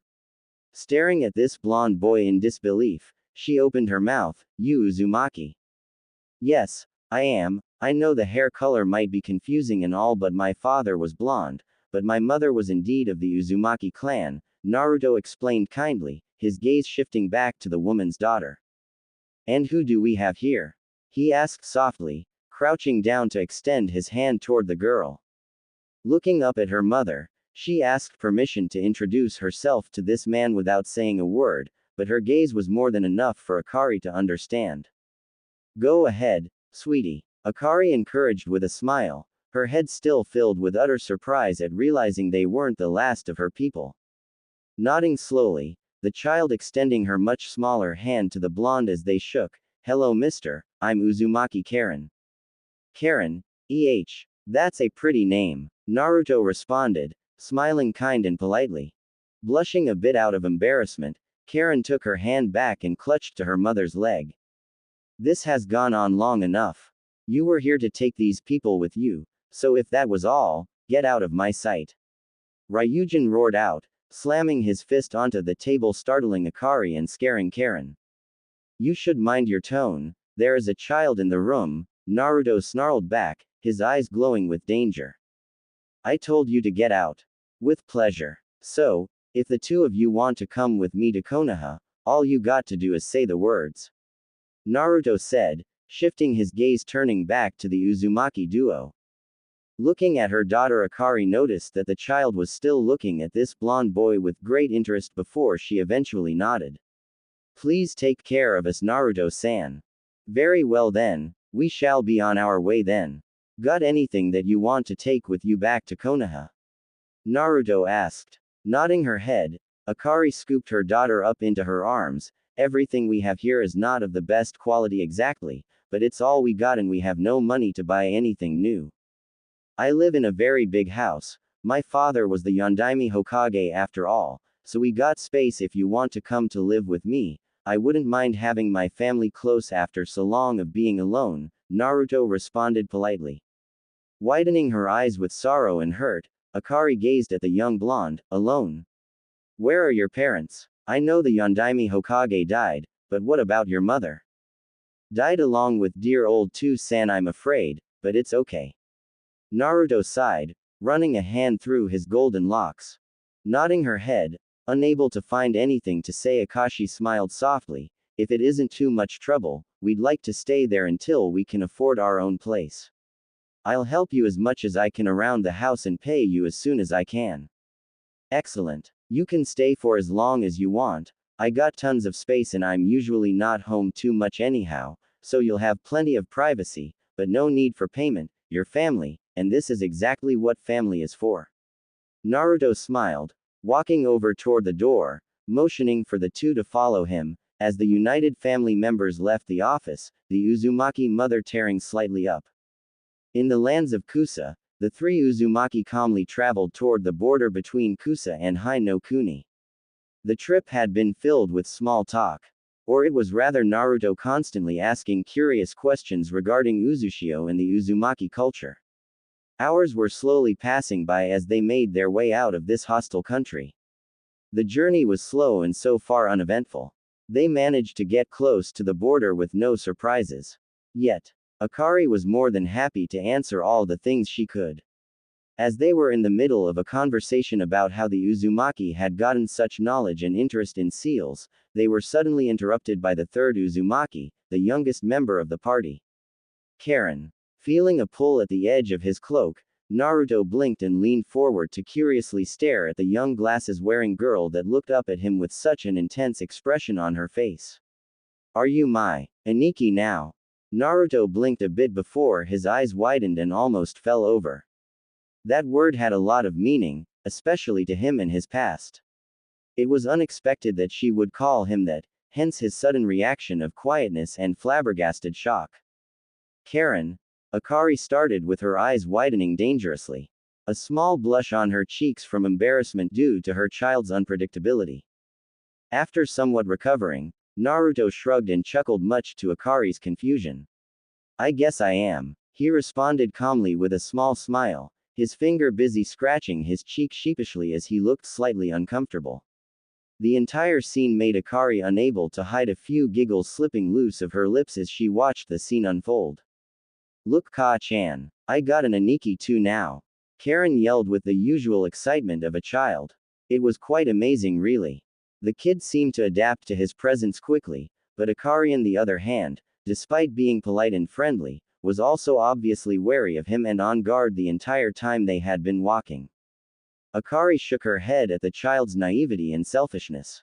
As she opened her mouth to speak, she abruptly stopped herself as something felt wrong. Naruto-san, something is coming from the direction of the village. She whispered, her voice breaking and her body shivering with horror. They had to be coming here to take her back. Why else would they have so many numbers with them? Naruto's eyes widened before narrowing dangerously. The entire atmosphere around them changed and the blonde stepped up in front of them as he looked in the direction of the village. Akari-san. He calmly spoke as he started to feel the increasing number of chakra signatures heading their way at high speeds. Why yes. She stuttered and pulled her child to her, looking at the back of the lone male Uzumaki present. Sighing, Naruto reached up and grabbed the hilt of his blade sticking up from under his cloak and grasped it tightly. Take Karen and run to the east. If you keep going east you'll get closer and closer to Hai no Kuni. Should I be unable to join you before you get to the border, tell them you're with Uzumaki Naruto returning from S-rank political matters in Kusa. You shall be kept there in safe surroundings until your statements are either confirmed by myself or Hokage-sama. What about you? There's a lot of people coming this way, Akari whispered the last part hurriedly, her arms clutching around Karen as the child looked beyond terrified. As if she too was realizing the danger ahead. Naruto shook his head and sighs. To her it might seem like many, but to him, it wasn't quite that horrifying. Didn't stop him from getting pissed tough. I'll be right behind you. Just run to the east. Quickly. East. Akari in the heat of the moment was unable to find her sense of direction, looking around slowly. Naruto facepalmed slightly, and pointed into the sky. See the sun? It's going down, which means you run like hell in that direction. He yelled at the top of his lungs and threw his hand toward the direction he meant while Akari felt like punching herself in the face. Nodding gratefully at him, she scooped her kid up in her arms and started running as fast as her weak and bruised body could carry her. Naruto sighed and turned around again. He was about to reach back up for his sword when a presence leapt out of the woods and landed a few yards away from him. The person that had appeared made him scowl. Ryujin Dono, what do I owe the pleasure? Naruto grunted sarcastically as the middle-aged man stood up with his black locks swaying around in the air. While spitting on the ground between them, Ryujin reached down and placed a hand on a sword he was now carrying by his hip. Cut the crap, brat. Where's the Uzumaki? He demanded while grasping his hand firmly around the handle. He started pulling the blade out of its sheath, revealing a double-edged longsword. This is a bad idea. Naruto sighed and looked around at the woods while keeping his guard up. Around 5 more men were hiding in the trees and bushes around them. Judging from the chakra level they were displaying at the current moment, he'd say they were about Chunin level in strength. Agreed, so hand the Uzumaki over and I'll make sure you'll get painlessly executed. Ryujin agreed with a shrug as he held his sword down along his side. Naruto couldn't help but chuckle at that before his gaze turned completely serious with his eyes narrowed dangerously. His sharp blue piercing gaze digging into the mind and soul of the Kusa leader as he smirked devilishly, and almost sadistically. No, what I mean is, the blood of your men will be on your hands, not mine. Ryujin's eyes widened slightly as the words left the blonde's mouth. As he was about to shout out an order for the attack, Naruto had vanished from view. Appearing midair while turning upside down with his head facing toward the ground, Naruto spun around while flipping kunai in between his fingers. Closing his eyes, Naruto allowed his senses to take over as he took a deep breath. There are 5 opponents, and I have 10 kunai. They are hiding, but it doesn't matter. Naruto snapped his eyes open with a grin at that. Twisting and turning around, he started throwing the kunai through the air all around him. As the audible sound of metal clashing echoed throughout the forest, the first kunai Naruto had thrown was hit by the last ones he threw. Landing in a crouched position on the ground, Naruto mentally counted down from 10. As he got to 1, 3 forms fell out of the trees and onto the ground, and the last 2 bodies of Ryujin's shinobi fell face forward out of the bushes with a kunai in their respective neck. Seems like I overestimated them. I thought they were Chunin level in strength, but without the ability to even dodge or deflect a kunai. I've changed my mind and now I'm more thinking academy student. Naruto smirked as the leader of Kusa gritted his teeth so tightly together that it felt like they would crack. You'll pay for that, the man shouted in absolute blinding anger. Naruto scoffed at that and pointed a finger toward him. You were the one who attacked me. Their blood is on your hands, not mine. You stole my property, was the response he got, which made Naruto's usually bright blue eyes darken in color. Scowling angrily, Naruto yelled, they are not your property. They are living people with emotions and feelings. Not some emotionless property of your belonging. That's rich coming from you. You're a shinobi. You're a weapon, a tool for your cage. Ryujin retorted. Snorting at that answer, Naruto crossed his arms over his chest. I chose that.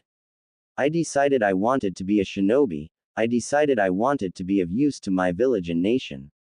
They didn't decide to become residents of a martyr. Akari didn't choose to become a chew toy.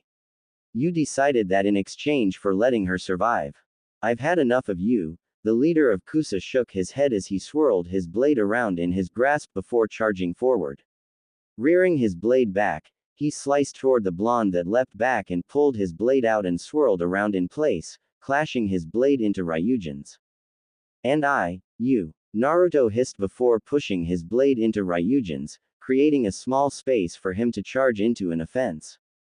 Their blades clashed and slammed together over and over. Sparks of the metals fighting each other flew around them as Naruto went low and swept at Ryujin's legs with his feet. The man noticed in time and backflipped out of the way while pushing his sword back into his sheath.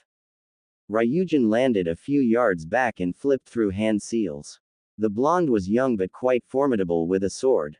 Even in the offense, he had a great defense. Even if he was confident he would win, he didn't have the time to clash with the brat. His property was getting away. Hidden grass secret technique. Grass serpent. Ryujin called out as he slammed his palms together. The grass around him grew rapidly in size before swirling around each other to form a large serpent with fangs and yellow glowing eyes. Naruto's eyes widened at the sight, mentally noting how much this technique seemed to remind him of what he had heard of the Shadaime Hokage's Mokuden. Cursing at himself for not having learned enough Kaden ninjutsu to fight this, Naruto flipped through the hand seals to the only fire attack Itachi had managed to teach him so far. Fire is not my primary element, but I hope it'll suffice. The blonde groaned as he flipped into the air while spinning around. As he finished his last seal, ending on the tiger seal, he sweated as he saw the serpent flying up at him. Begging mentally for this to be enough, he took a deep breath, his chest swelling before he opened his mouth and mentally called, Fire Release, Great Fireball Jutsu, exhaling a large stream of fire that formed into a huge burning globe of fire that crashed right into the heads of the serpent nearing his airborne body. The orb of fire crashed into the grass and immediately started to fight the hostile technique, burning away at the grass. The embers and ashes of the grass started to fly around him. Much to his pleasure, his technique won the battle and continued down toward the leader of Kusa that had to leap into the air to dodge the blazing globe. Deciding now was a good time to use something from more familiar to him, Naruto flipped through hand seals again as he threw his palms forward, lightning release, false darkness. Gritting his teeth as he channeled his chakra into lightning that traveled across his palms, he shot it from his palms in shapes of dark blue spears roaring toward Ryujin. Growling at the boy that was managing to push him, Ryujin thrust his palm toward a tree as his hand shot a long rope of intervened grass out of his palm toward to pull him out of harm's way. Such a damn peasant! Ryujin roared in anger and frustration, pulling out what seemed to be endless kunai and shuriken he threw in the blonde's direction. Naruto scoffed at the sight and pulled his blade out again and started to easily deflect the incoming projectiles.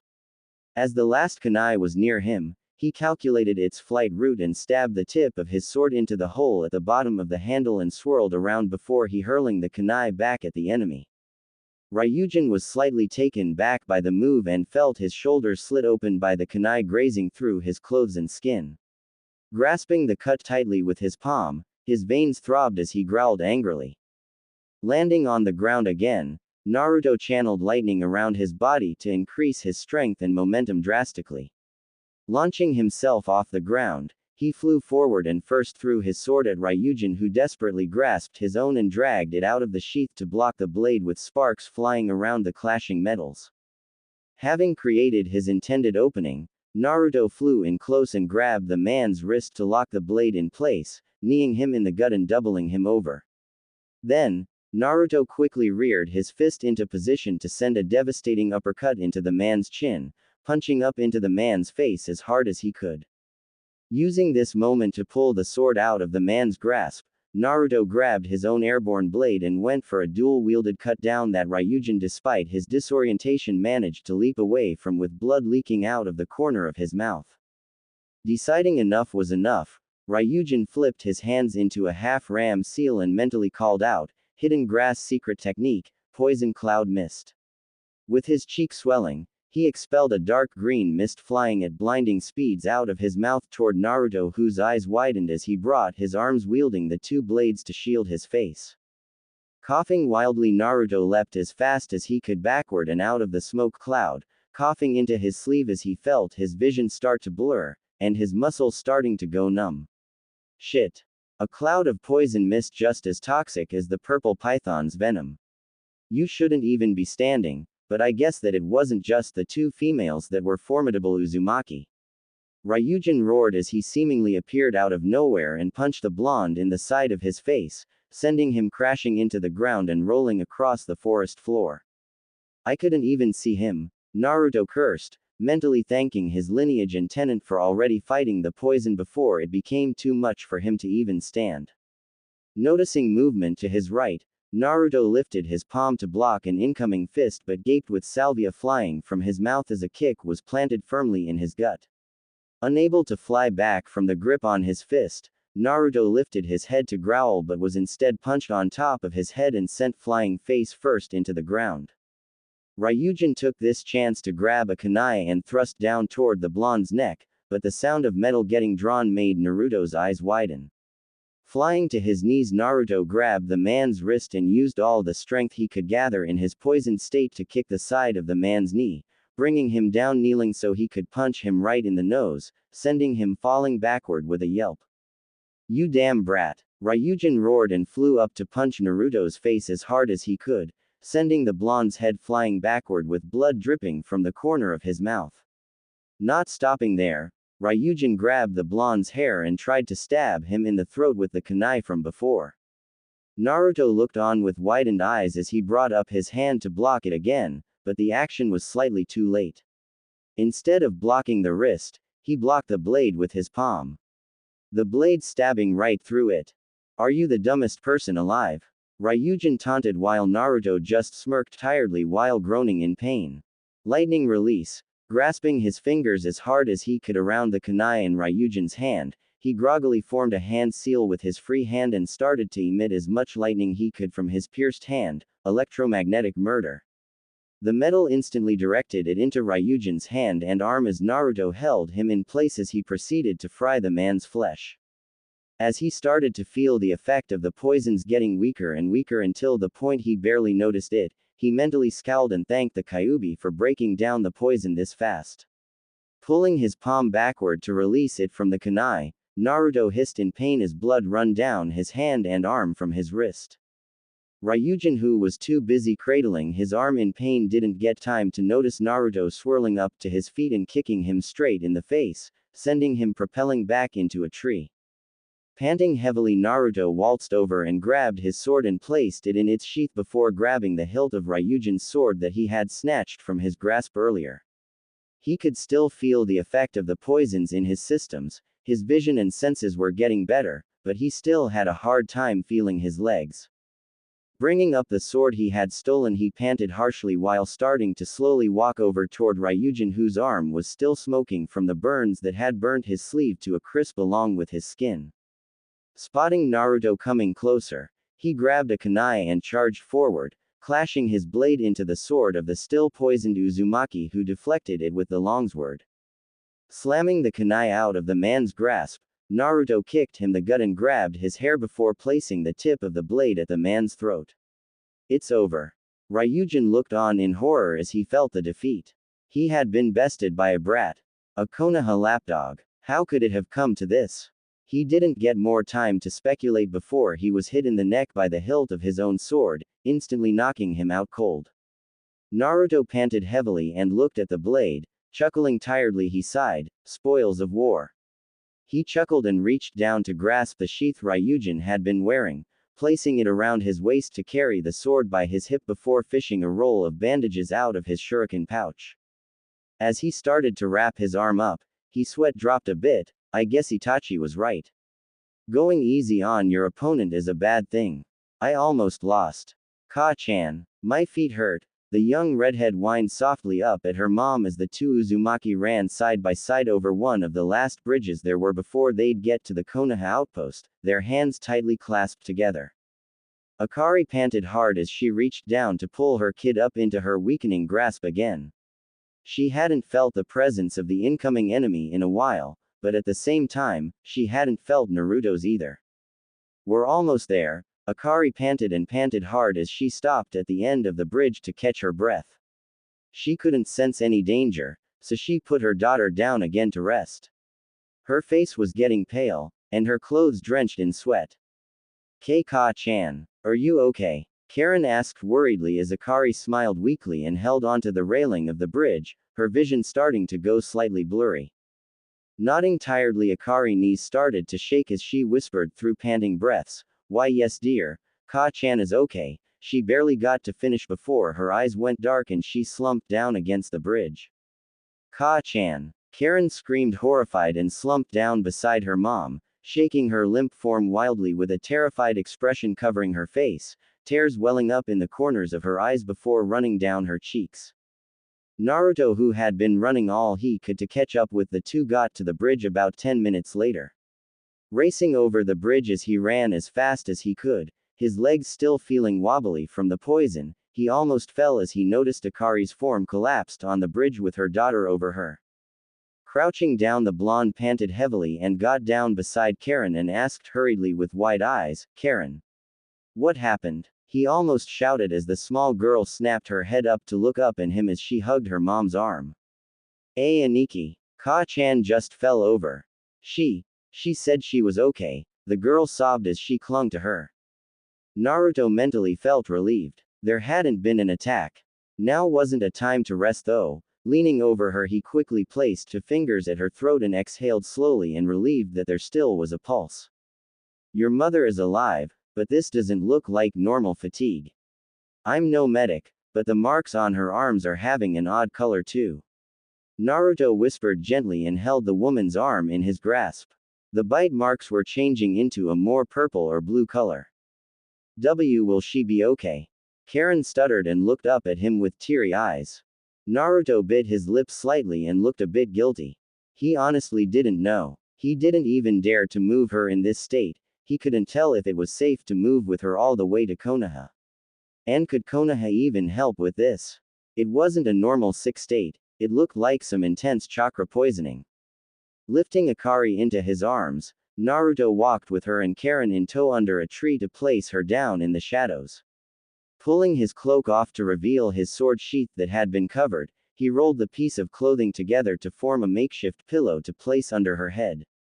Reaching into his shuriken pouch, he pulled out some bandages and drenched them in some cold water and placed on her forehead. After about 10 minutes of waiting, Naruto looked on at the still-out mother with her daughter quietly running her small hand through her hair. Sighing softly to himself, Naruto walked out behind a tree and bit his thumb, placing his hand on the ground as he quietly mumbled, summoning jutsu.